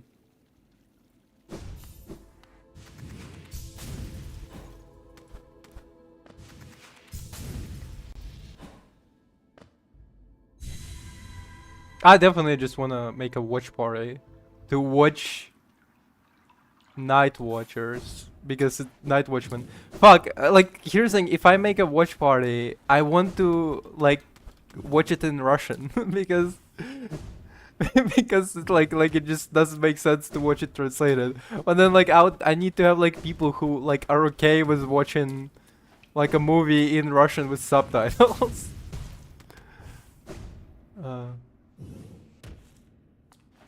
Because I feel like it would be like a big disservice to the movie if I was watching it in like I was watching it in English. Like it's so big, come on. Come on, just watch the movie in Russian with me. I know I will understand every single word, you will understand none of it, but you know. By the way, my grandma complimented me on when I was talking to her, she complimented me on the fact that I did not forget Ukrainian language. Even so, like I rarely speak it, I only speak it with like my mom. And I was like, and like that immediately like broke, wait, what? That immediately like broke my flow in terms of like speaking it. I was immediately like,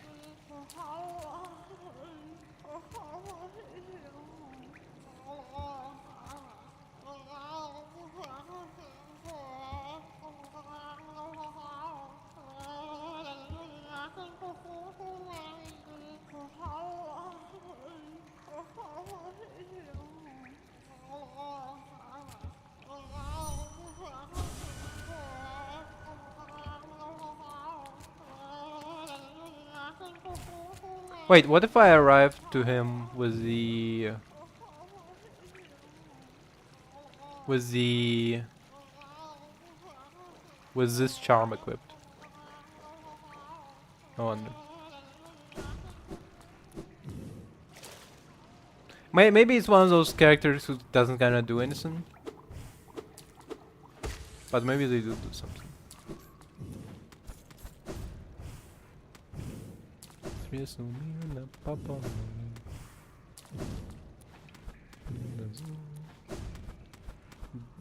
Идет война, добра со злом.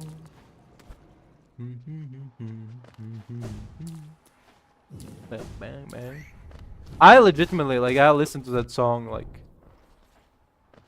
at least couple times a day when I was younger.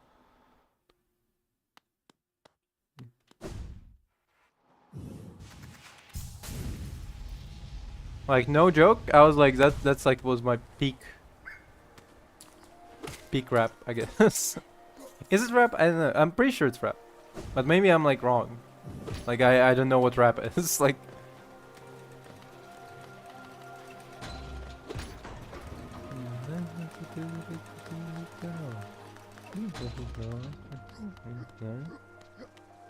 no, I think it qualifies as a rap. I guess it's. I mean.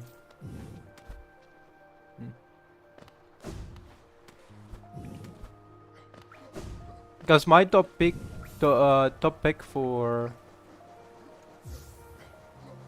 Russian rapper was the what's their name again? Trying to remember.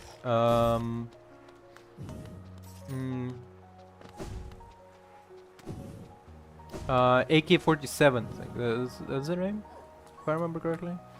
They're they do like rap, Russian rap. Oh, pretty cool. They had like 2 songs. 2 songs that I listened to was the what's it called?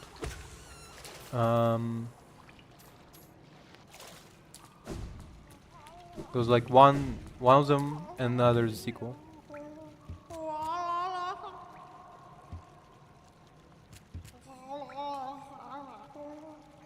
Okay, so that's the only difference. What if I just get no?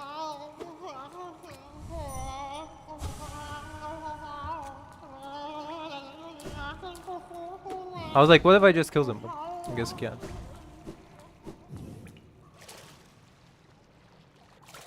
What the fuck is the point of this character?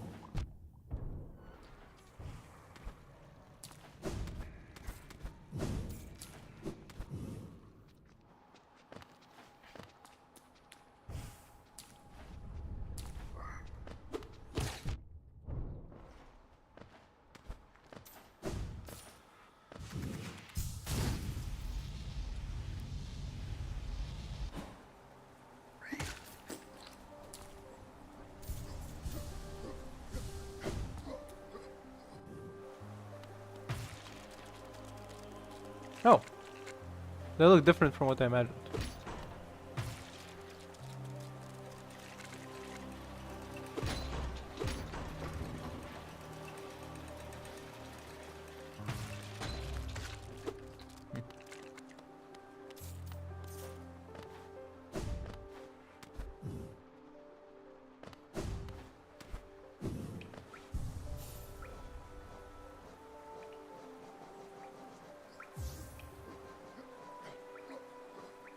Hmm.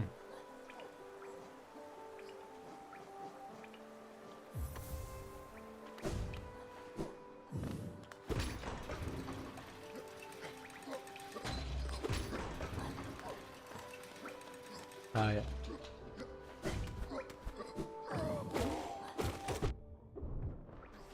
I wonder where should I go?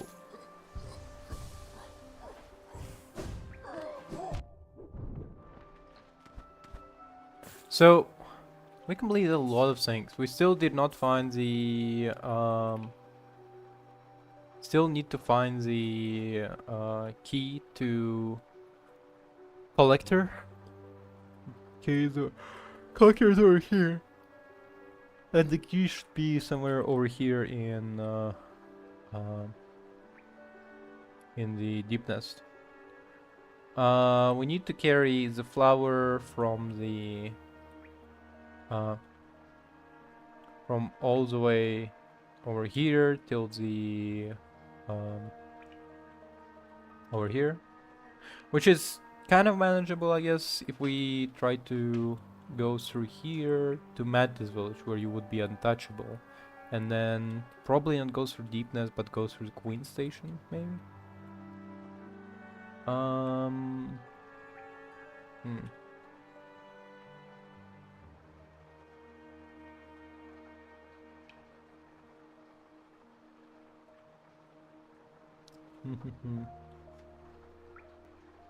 Does we need to go to, if I remember, Overgrown Mount, right? No. Is it? No. It's is there a fucking marker for where we need to go? Hold on a second. If I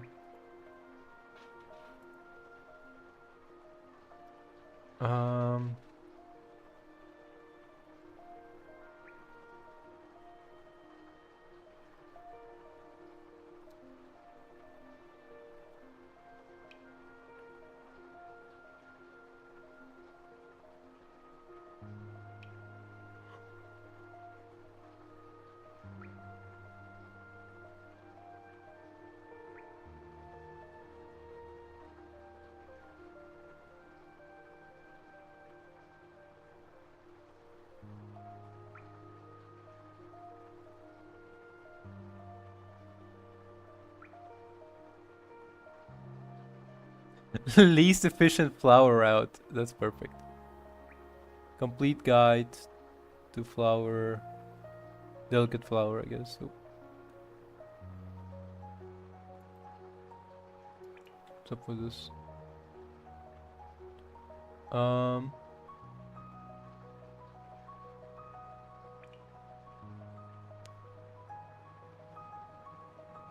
Okay.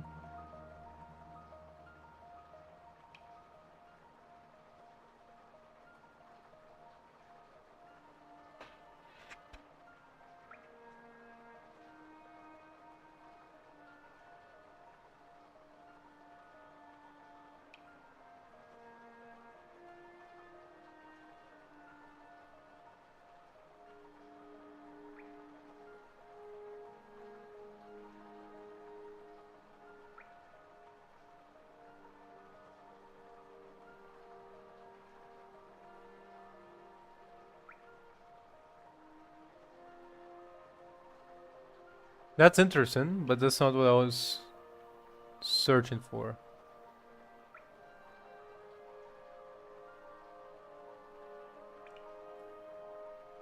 Why did they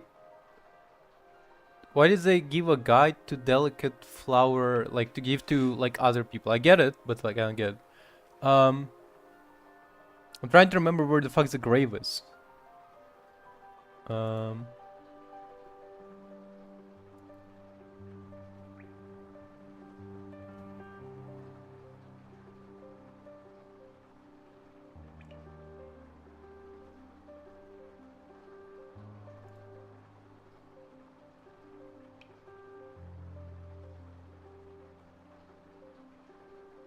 Oh, cool. They did it in like what's it called? They did it like in a GIF format. They showed you where exactly to go from where to where. That's pretty cool.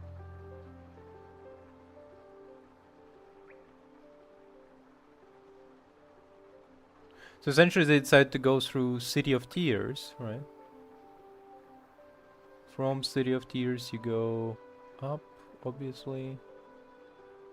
Then you go through the fungal waste. Makes sense. Makes sense. Overall, yeah, that makes sense. Through Fog Canyon.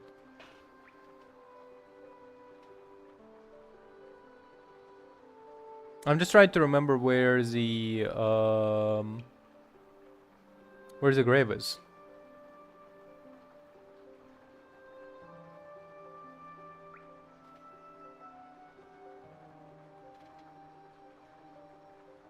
Is it right above the... Oh, it's right next to the... Okay, now it makes sense.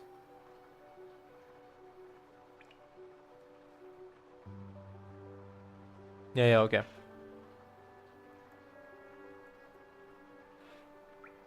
Okay, it's right over there above the... train station. Now it makes sense. Hold up. So where are we at? Let's just go to the mourner lady. It makes sense that like my path of going through upstairs was pretty inefficient on account of the entire like plague going on.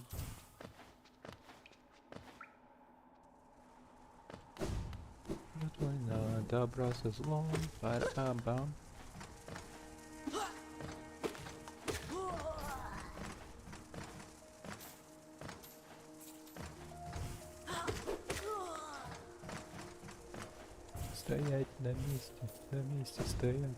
Начали слушать, ничего не понятно.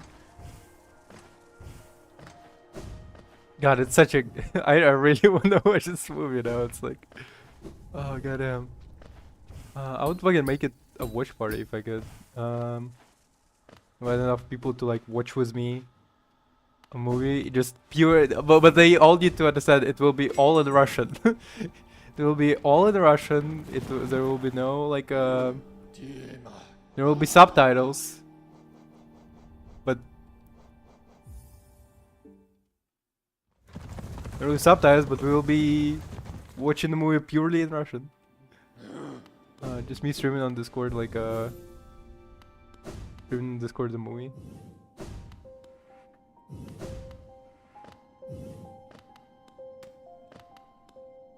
mean, what's so bad about that?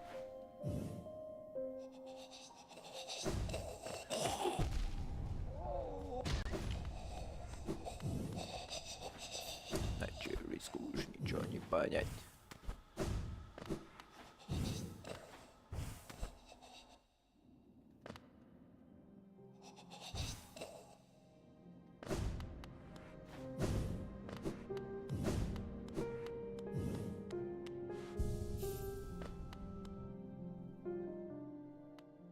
Hey, the flower broken.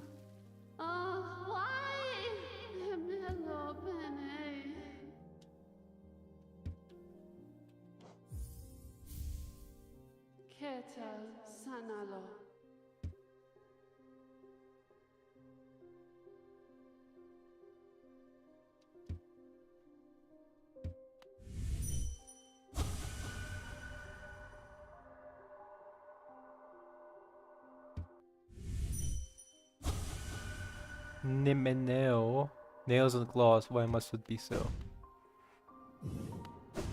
Sounds like nonsense, but sure.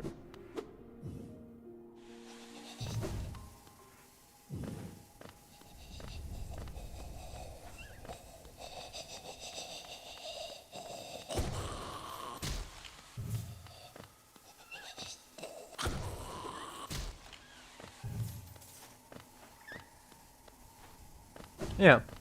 Damn.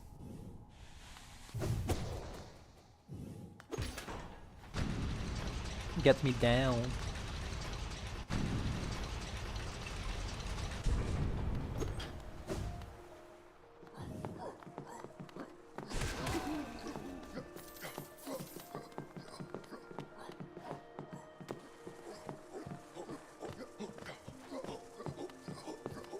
Hold up. I'm not even gonna fucking risk it.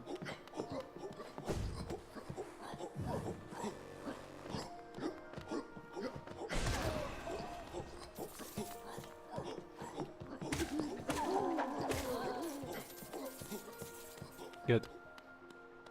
Kinda was worried a little bit.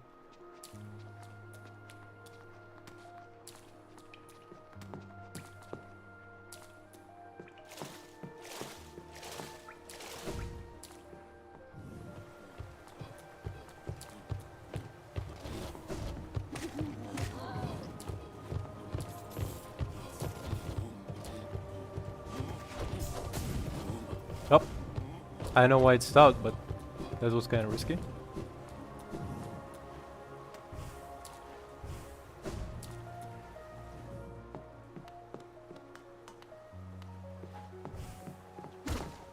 Oh fuck! God fucking damn it! Piece of shit. Goddamn fucking flower! I swear to God. Ah, oh, son of a bitch.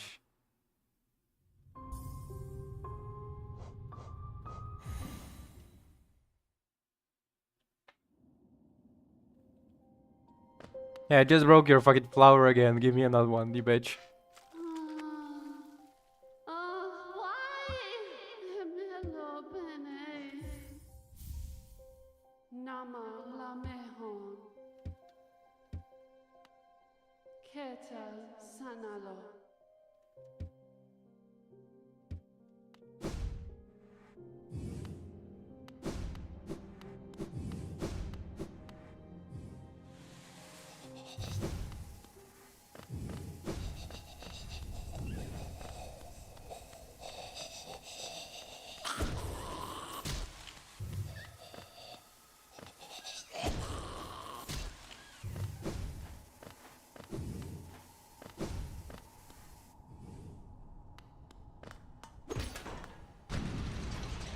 It's unbelievable. I mean, this challenge is such a weird one. Like, hitless runs are already, like, super difficult. I can't imagine... I mean, I guess they're prepping people for, like, doing hitless runs in the future. Because they knew that there were gonna be, like, some guy who's gonna be like, yo, what if I run through the entire game without getting hit once? And that's who they made this challenge for. They're like... If you want to test it out.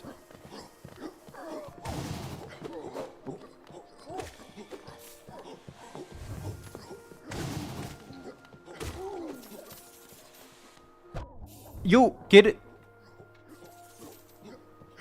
This is not. This can't be serious. Serious. Unbelievable.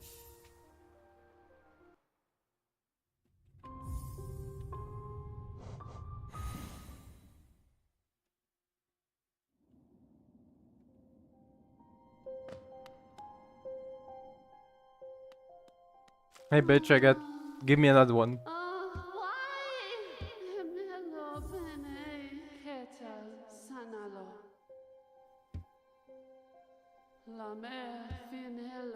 Yeah.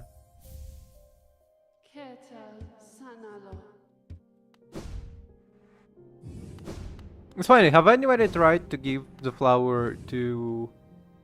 Like, you can give flower to some other NPCs. But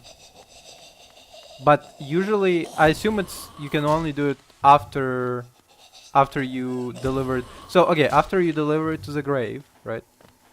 After you deliver it to the grave, the ghost will thank you, and then the more of these flowers will sprout on the grave, and then you can give them to like other people. But I wonder if you can like give them to other people first, and then you come back to her and like yo, I kind of like gave away the flower that you gave me, and I have another one.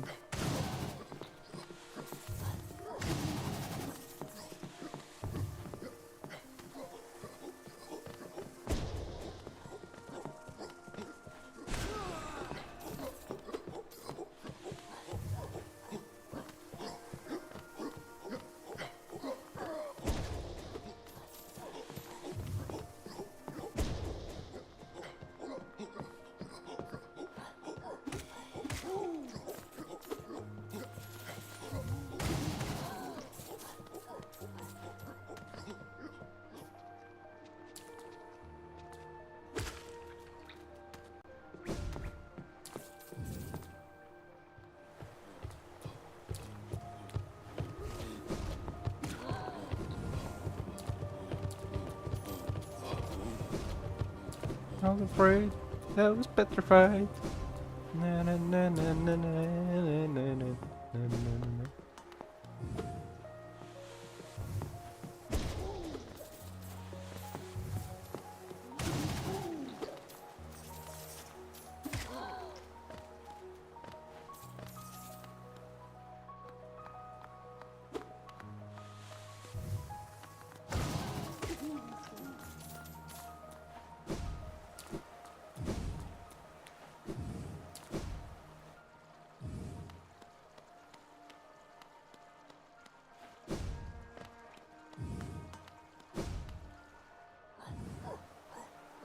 Right, hold up. So if we go, we go all the way to Fungal Waste, right? One second. Is this the optimal pass, or is there a different one? Go over here, go straight up, or we could go up from here and go straight, and then from there we go down and Fungal Wastes, or we go down and we go to the...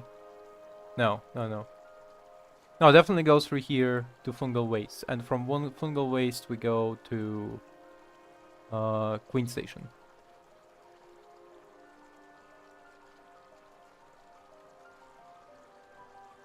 Yeah. I assume, wait. Or... Instead we go down from, like, over here, down and all the way to Queen's Garden. And then we'll figure something out over here instead. So we need to go up.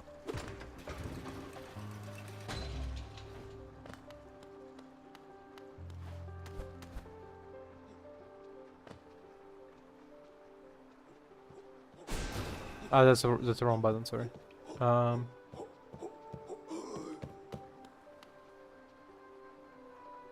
if we could just go up. Yeah.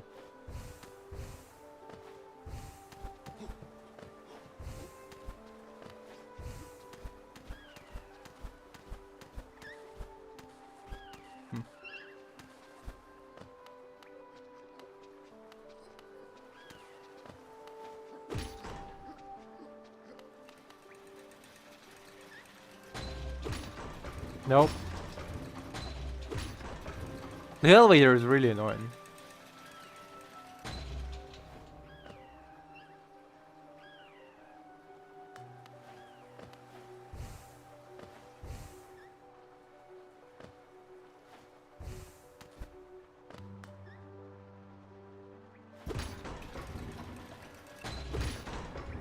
Nope.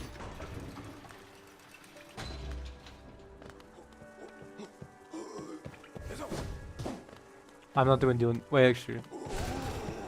No, bitch. No. Unbelievable. There was a funny thing that I saw. On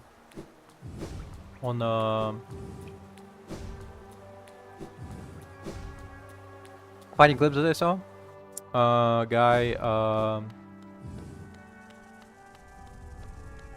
A guy was doing like one of those like going around gathering people's opinions on stuff. He was like talking to like men and women about like what do they think, like who they date, who do they not date, and like one guy pretty clearly pointed out that like the guy collecting the opinions unnaturally like deepens his voice for no reason, but like to try to sound like more masculine, I guess. Just like goes like, so what do you think about the fact that women don't wanna fuck low income guys?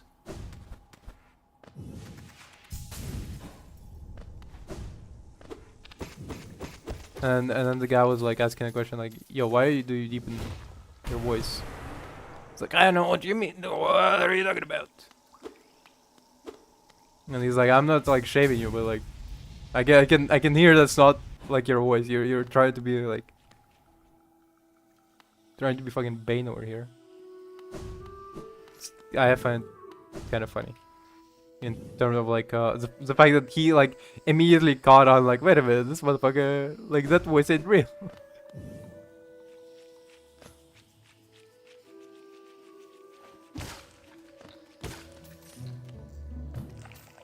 Nope.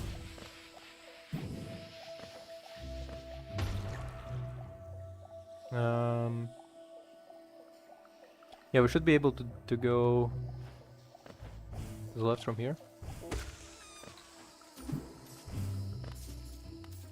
You know what I think would be a great design choice? To make those guys a missile. Like when they pop, I wanna have them like explode. And so they go like ooh, you know? Like ooh, and you have to like stay away, but you don't know where exactly they're gonna end up, so you have to just be like I don't know.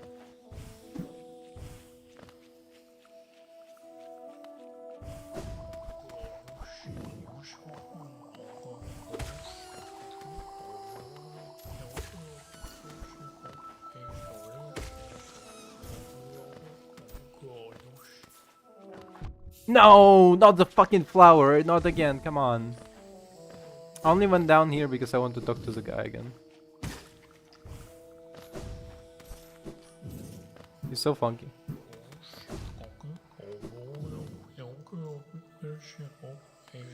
Hello.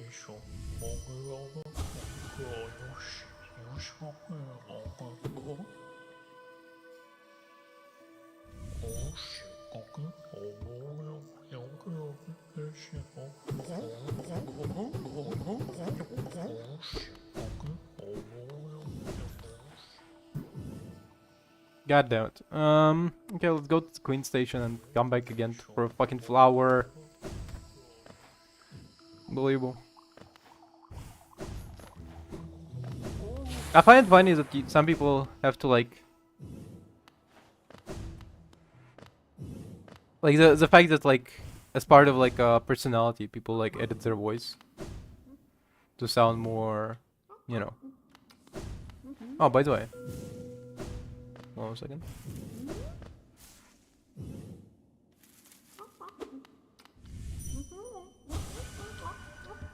Oh.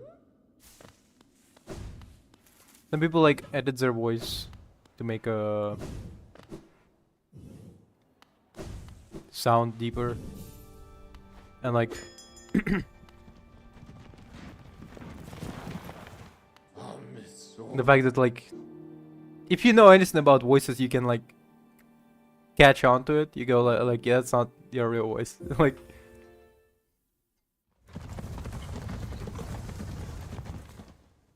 And then they go like, no, what are you talking about? That's my real voice. I'm a real.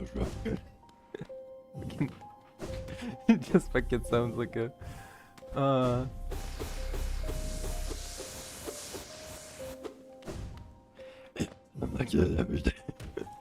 That's why it's so stupid. Just coming up to a guy, it's like fucking sounds.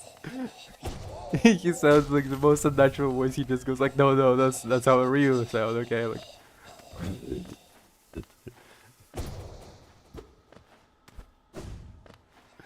Oh, fuck, this one, it's so funny.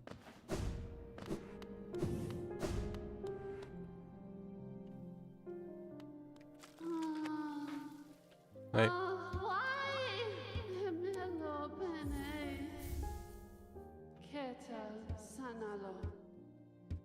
You better be fucking running out to the flowers by now. Jeez.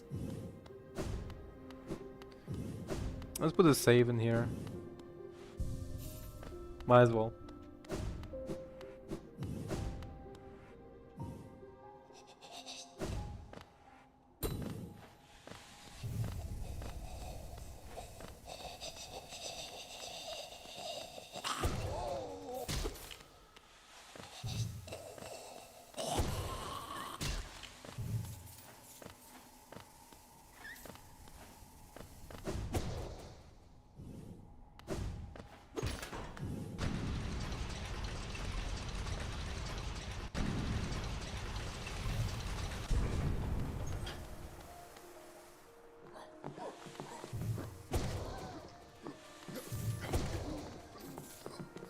What do you mean I'm putting on the voice? No, like that's...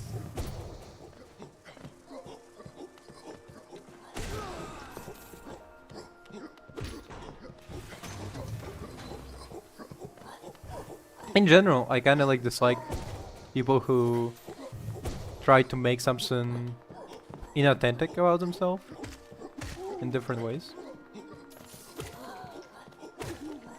Like, putting on the fake voice, putting on like what's it called? Putting on the fake voice, making faking their personality, all of that stuff. I just really dislike it. And I assume some people also dislike it, but I don't know.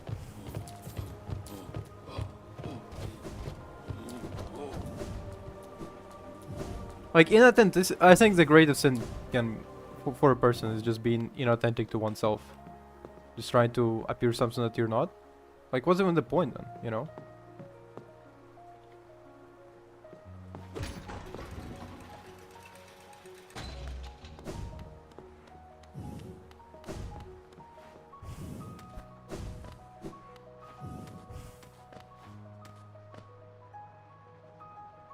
X Dawn Flame? What are you, from Xbox? Hey, how's it going? Doing pretty good. Just trying to do the flower challenge in the just trying to do the flower challenge for the whole night, trying to deliver this fucking stupid flower. Oh. Up.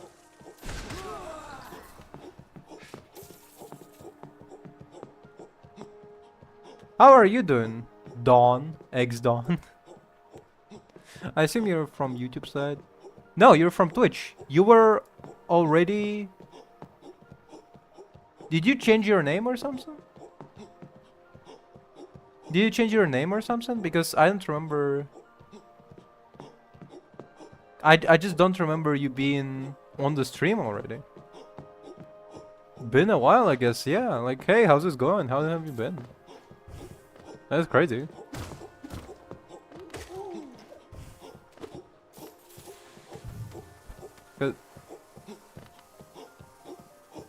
Yeah.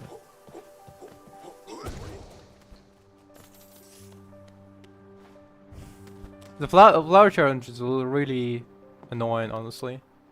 It's so fucking annoying. What do you mean I can't get hit? I love getting hit. That's like my strategy. Oop. Nope. No, no, no, come on. Son of a fucking bitch. I will fucking murder you. Piece of shit. Come here. Bastard. Oh, god damn it. Time to teleport to the guy. Girl. Creature. Have you ever... Exdon, have you ever heard of a game, of a movie called Night Watch?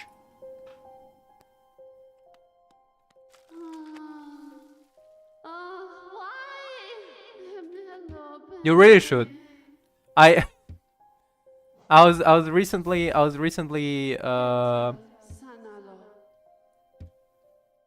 kinda like remembered it. I remembered it because I heard. Okay, so have you heard about the new recent hit flop War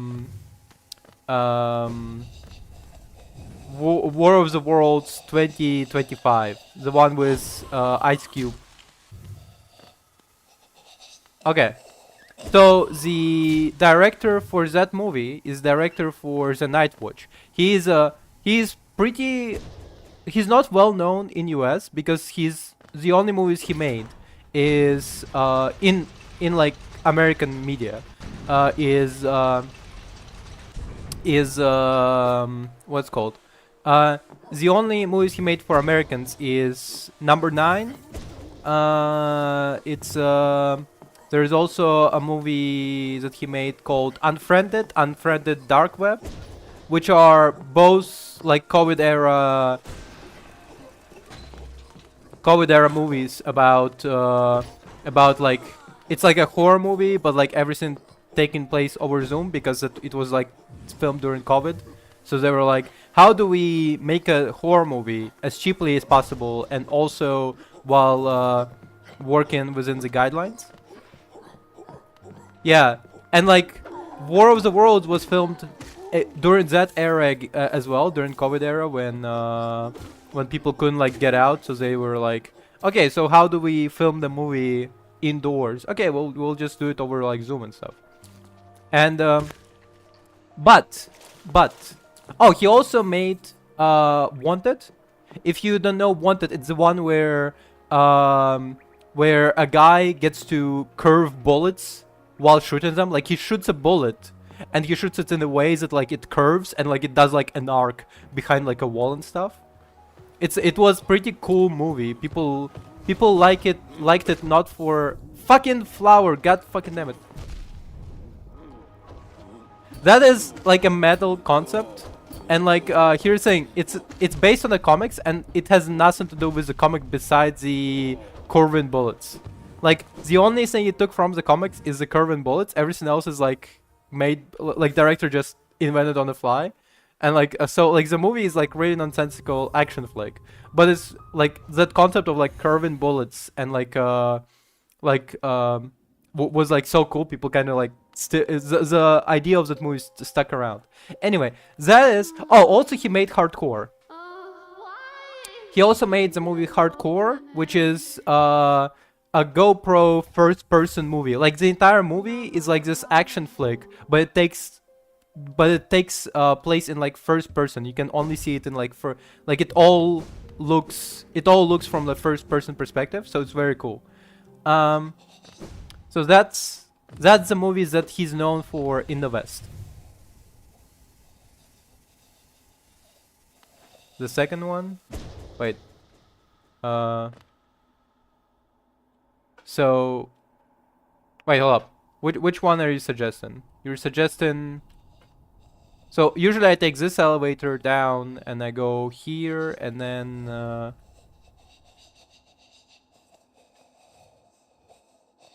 this one, huh? Yeah, sure, why not? Might as well. Anyway, so these are the movies that he's known for in Western world, okay? But in the Soviet countries, in Russian-speaking countries, he's known for Well, number one, a lot of comedies. He made a lot of really bad schlocky comedies, but you know, what can you do about that? They're kind of like funky. Like some of them are pretty well regarded as like, you know, pretty funky comedies, but some of them are regarded as like a slop because he made sequel to one of his comedies 5 times. He made 5 sequels to the same comedy. And it's all on the premise of the idea that like these people and the entire premise of the movie is the fact that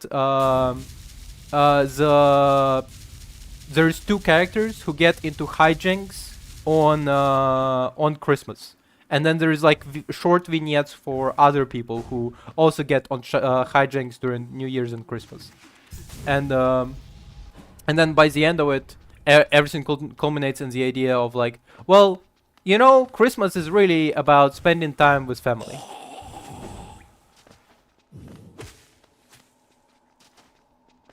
And that's the movie. So he made multiple of those. He also made 2 action movies called Day Watch and Night Watch, both of which are about essentially back in the day there was some like great war or something, and supernatural beings are real, and so to govern supernatural beings was established 2 orders. One to oversee any supernatural being active during the daytime, and one to oversee everybody who's active during the nighttime. Night Watch and Day Watch. Day Watch and Night Watch respectively, obviously. Well.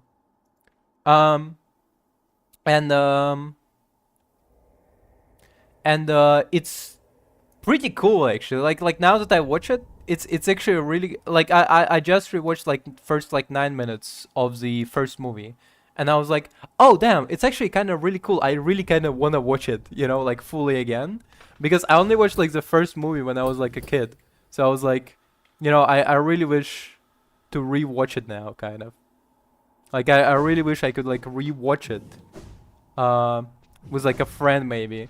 But like the problem is I have to kind of like, if I want to rewatch it, I need to convince a friend or something to be able to watch it with subtitles on, because I want to watch it in Russian. Like I cannot watch it in English. Come on. It's such a son of a bitch. Oh god damn it. I was really hoping I was like far enough. That one's kind of my stupidity. But yeah, I really want to watch it with like a friend or something, because it just, I don't know, like the movie is kind of cool. It's kind of cool. It has this like it has this like 2004 charm of it, like a silly action movie about like essentially Men in Black, but what if supernatural instead?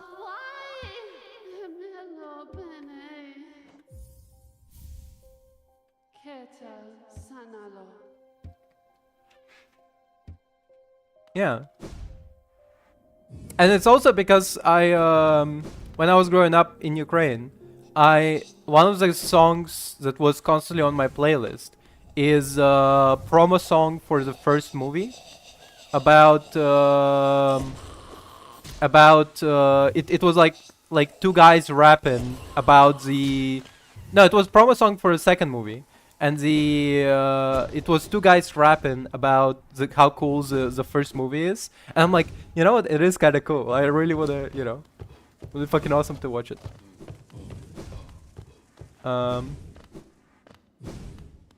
Like I just listened to it and I was like, I just listened to it and I was like, this is so fucking cool.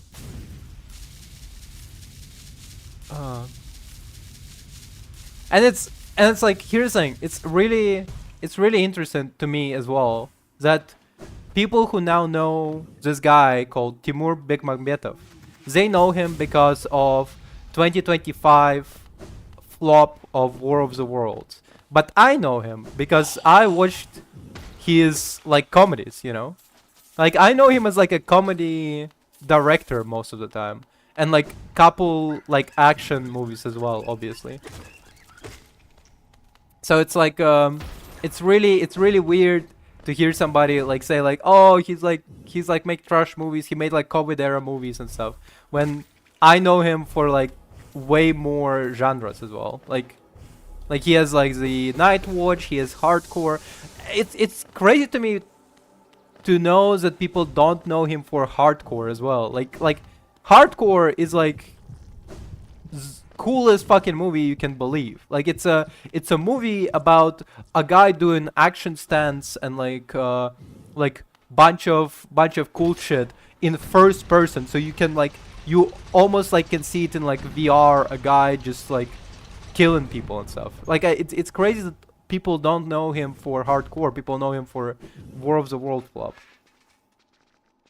Like hold up, I'm actually gonna show you how hardcore looks, just so you figure it out.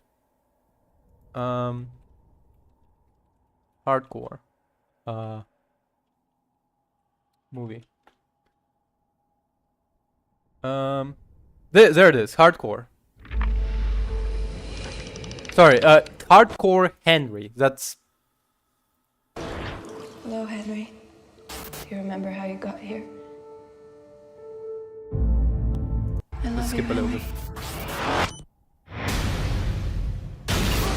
Henry, they want your technology. How do you like the new you? It's all in first person. When's the action start? Oh yeah. The chute! Hold the chute! Hold on, Henry! Henry, fight back! You're capable of more than you think! It's all right. I'm here to help you. Okay, well the good news is that you're gonna live a while. Okay, there it is.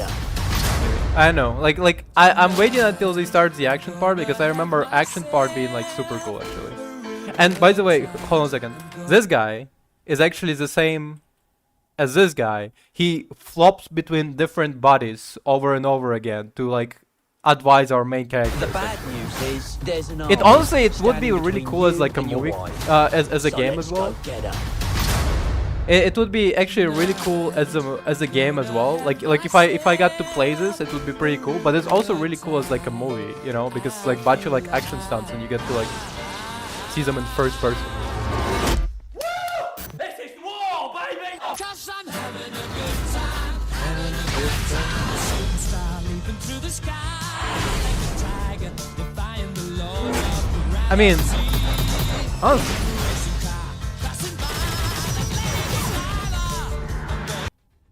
I mean, honestly, it's like it's hard to believe that people don't know him for this movie, but they will know him now for War of the Worlds flop, you know? It's like almost a disservice to the guy. It's like in Invincible Conquest going like on a speech of like I can be so much more, but they'll never know. Now die for it.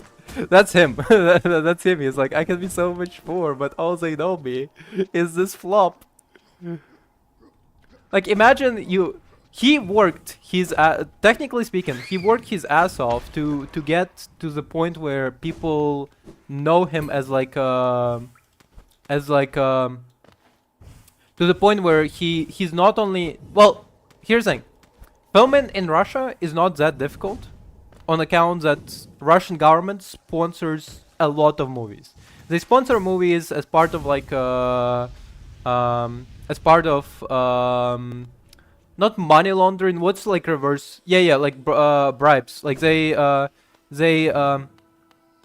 essentially the way it works in Russia is that like often like Russian government allocates money to filmmakers to make movies, but the secret about it is the fact that on paper they allocate more than they actually give. Like they'll give like 200 mil, let's say.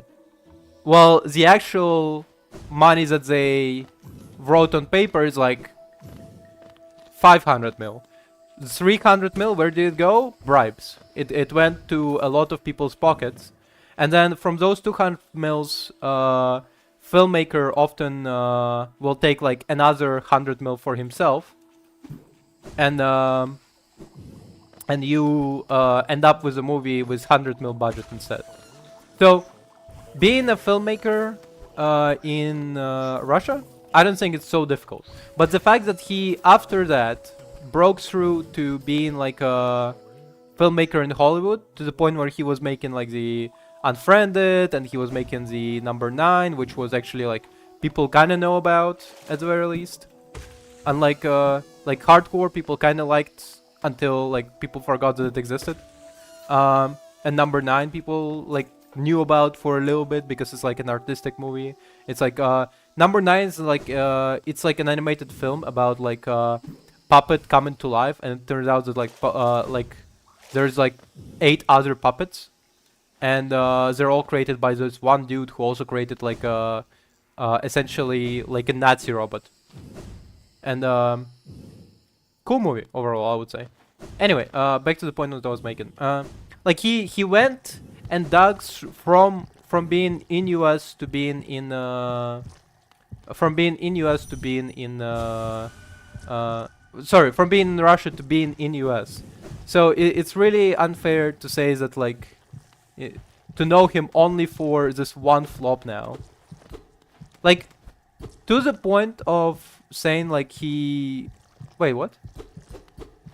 Like here's the thing about it is the fact that he gotten so successful that he when Russia attacked Ukraine, he talked shit about Russia, which is any other developer that hinges like Russian developers that hinges on Russian funding would not be doing. Like he was successful enough to criticize Russia and be like okay afterwards. So, you know. Wait, I thought you could get through here. Why? So I would say like I would say it's really unfair to know him now only as the fuck. I thought I already broke the wall maybe. Okay. It's really unfair to know him as a guy who developed that's flops that it is 2025 War of the Worlds. We also now have to specify 2025 War of the Worlds because there is many War of the Worlds. There is War of the Worlds 2025. There is the one with Tom Cruise, which is like semi-okay, I guess. People don't now in compare like at the time people kind of disliked Tom Cruise War of the Worlds, but now in comparison people are kind of like you know what, it was I judge you too harshly, you know. You're actually kind of good.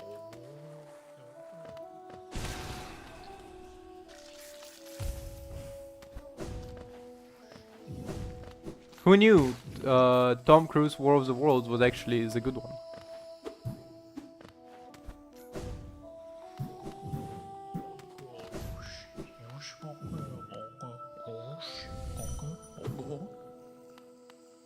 I love this guy. It would be funky if I could give him the flower. Sorry, sorry, miss. I know you wanted me to give it to your girlfriend, but I had to give it to the funky mushroom guy. Sorry, miss. The flower that you want me to deliver to your girlfriend, I gave it to the funky mushroom guy. He's because he's a very precious little guy.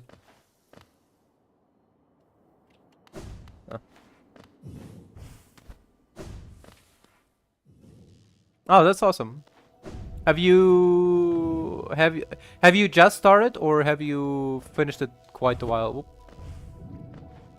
Have you like gotten quite far?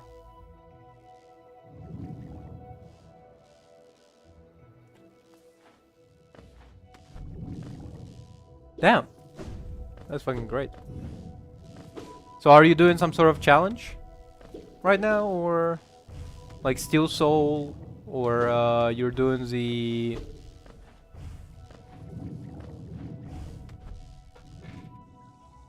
speed run 112%? Wow.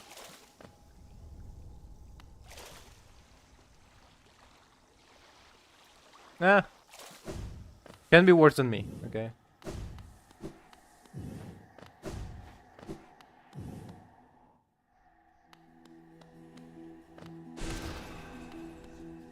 I mean, I honestly don't even know.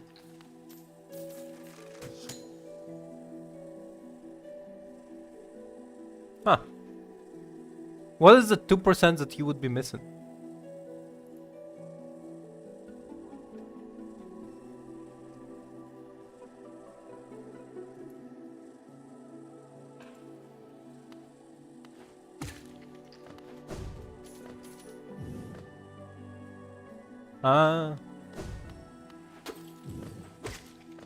Oh, did you do the passive pain yet?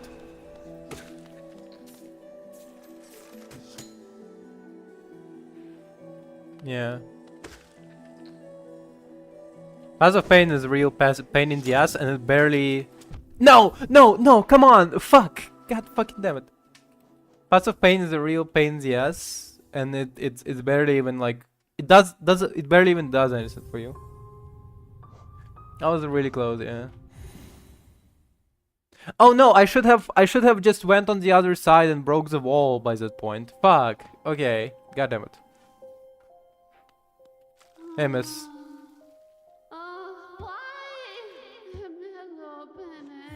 I don't think those flowers are as precious as you think. I mean, they're delicate for sure, but like...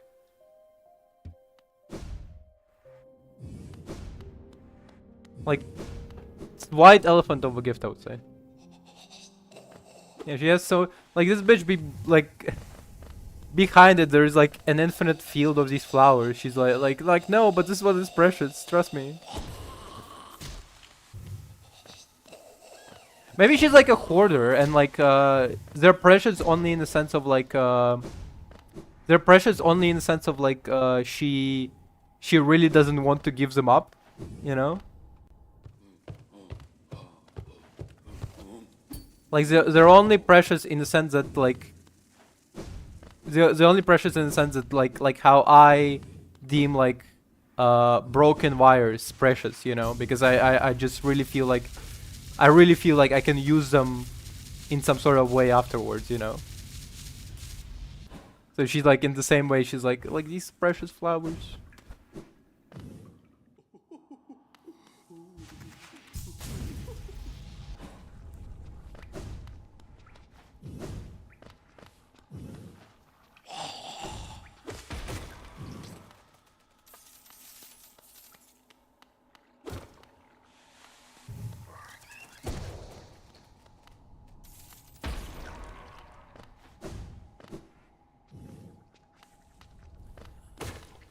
It's weird that this guy is not infected at all. He's just a normal guy. He just chill like that. Maybe we shouldn't have killed him. Like, now that I think about it. If he's just chill guy, you know?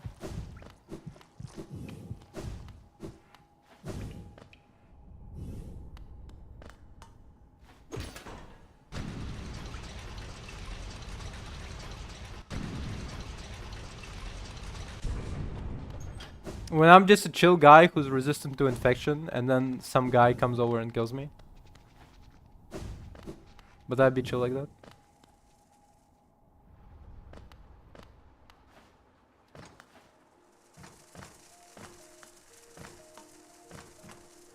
Wait a minute. No, no, come on, you son of a bitch. Okay.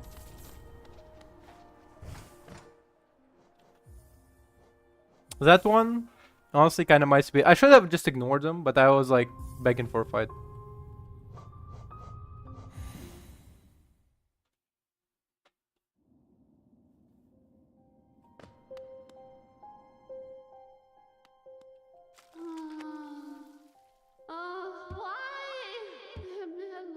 Bro, you have like a full field there. I know it.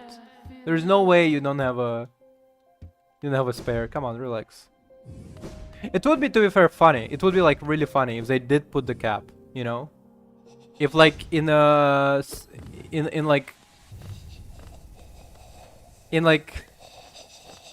Songbird comes out, Songbird, fuck, sorry, Silk Song. when Silk Zone comes out, they just go like, by the way, we do this mission again, but now you have like a cap of like 20 flowers.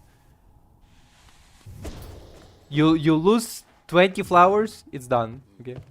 No, we put like a randomizer. Okay, so you can like either. Well, we put it on a randomizer, so now if you lose a flower, there's like a 50-50 chance she's not gonna give you another one. She's gonna go. Just gonna go. Sorry, no, that was the last one.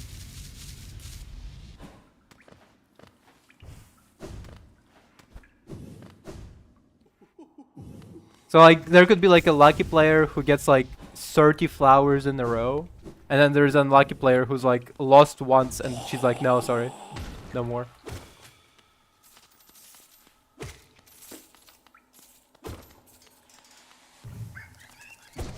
Sorry, out of flowers.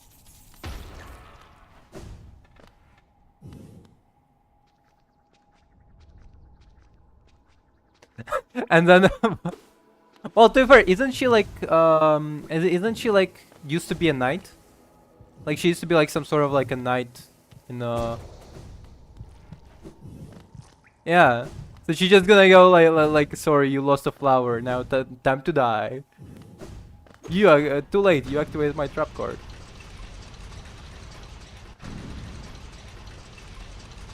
POV, you lost the flower for the 30th time. She activates the. She takes out like a katana, slices you in half.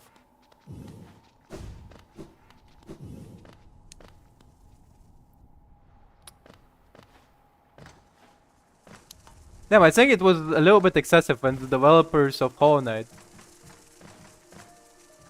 Damn, I think it was a little bit excessive when developers of Hollow Knight made it so if you lose 100 flowers in a row, if you lose 100 flowers in a row, she just bisects you in half, you know? I feel like...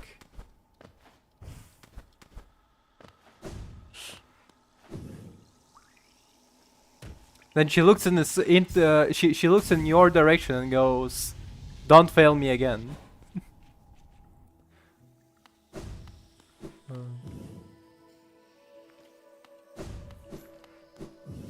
Directly talking to me as a player. That was a little bit excessive, you know. It was a little bit excessive when like when punishment for losing 100 flowers in a row.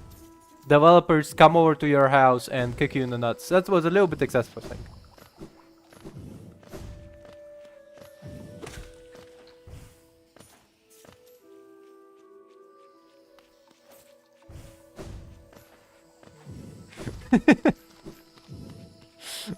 I don't think I don't know. I don't particularly want to get kicked in the nuts by developers.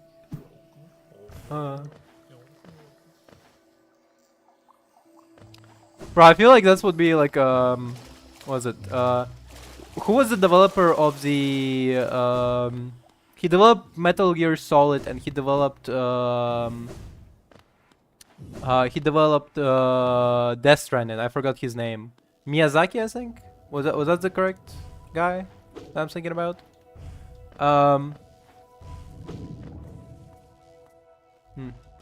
But like it would be like I just can hear like phrases from the gamer community when like when he implements in like the Death Stranding 3, if you lose a package, they withdraw more money from your bank account to reflect the fact that you lost precious cargo, and they go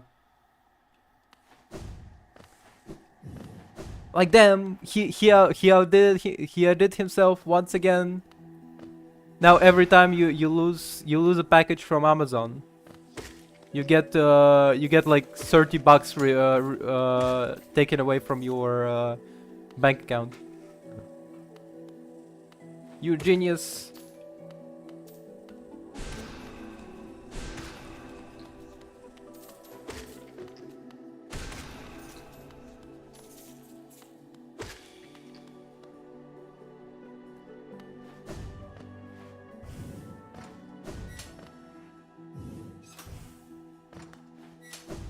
When he names in Death Stranding 3, he introduced a new character and his name is Feet Lover 69. He outdid him once again. Himself once again. You genius.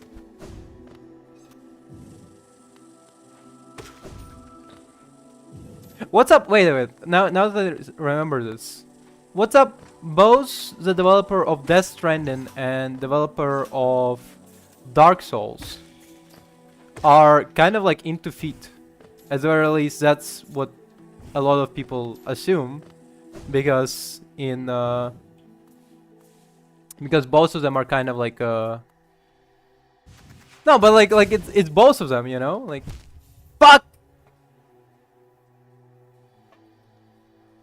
Both of them are considered like massive geniuses.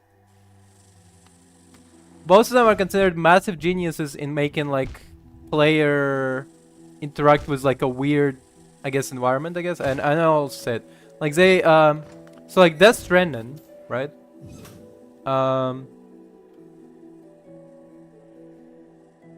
Is it even worth it to go destroy it? I'll go destroy it, but like I think it's not worth it to go through that pass. It's more worth to go through the upper pass. But either way, because so like the thing is about Death Stranding 2, when the director of Death Stranding 2 talked about in one interview how he played the game and he was too entertained by it, and so he had reworked the game to be more boring, because that was like the point of the game. The point of the game was boredom. He wants you to suffer more, you know. And it's like crazy to me. Well, number one is like it's like a crazy concept, the fact that you can like make a game and go like, no, it's too entertaining, because that's like one of the things that what's like one of the Nintendo directors said, like how they would design a game first, make just running around in like an empty room entertaining, and then they would design the entire game afterwards to make it even more entertaining. Like the point of Nintendo games is like that you have to be like, you have to be entertained even if you're like in an empty room. And so because of that, I don't think I've been here. Whoop. Aha, okay.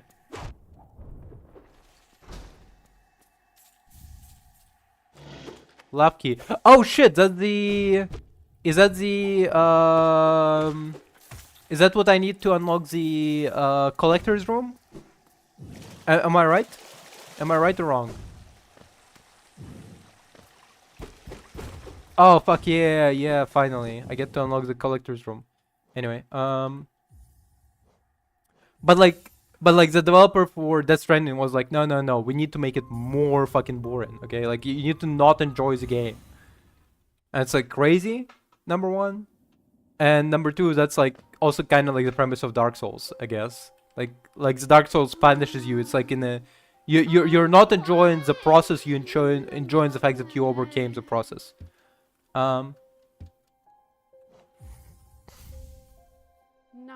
And they're also both into feet, so that's crazy. It's crazy how like worlds align, you know.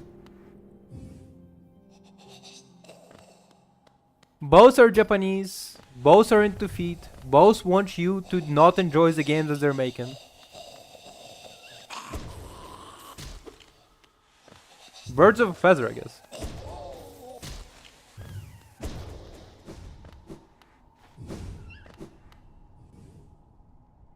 Yes, sir. Okay, good luck. I'm about to finish the stream as well, because we're gonna try out this one last run. If I succeed, we finish the stream. And if I don't succeed, we still finish the stream. I'm still gonna be like, no, I'm done. But yeah, have a good day. Thank you for being on stream.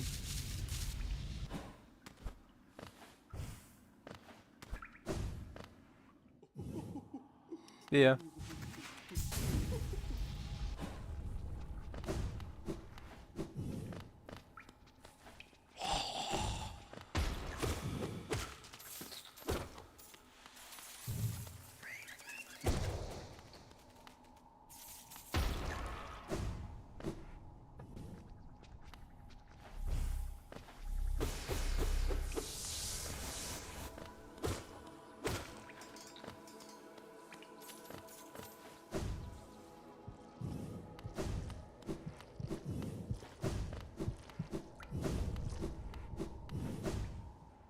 Yeah, tomorrow is Cyberpunk. After tomorrow, Doom Eternal. We're gonna do this final boss, see how it is.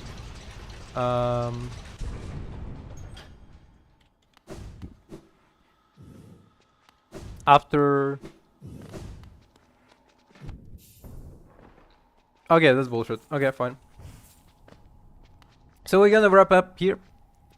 Tomorrow Cyberpunk, after tomorrow Doom Eternal. We're gonna wrap up that bullshit final boss for Doom Eternal. After tomorrow, if it's not Doom Eternal, I'm gonna, like, if I'm finishing Doom Eternal tomorrow, after tomorrow, then we're gonna go with probably Wolfenstein. Or maybe we're gonna do like intermediary, we're gonna go with Fear. Because Fear has like 3 games and I would really want to check out Fear. So after, if we're gonna do Fear, we're gonna yeah, probably gonna do Fear. If we finish with Doom Eternal, we're gonna do Fear. And after that we're gonna go with Cyberpunk again, and then after that we come back to Blasphemous, and then and then Doom Eternal forever gonna be replaced with Fear until I finish it, and then we're gonna see when I finish Fear entire franchise. Thank you very much for watching. Have a good day. Bye.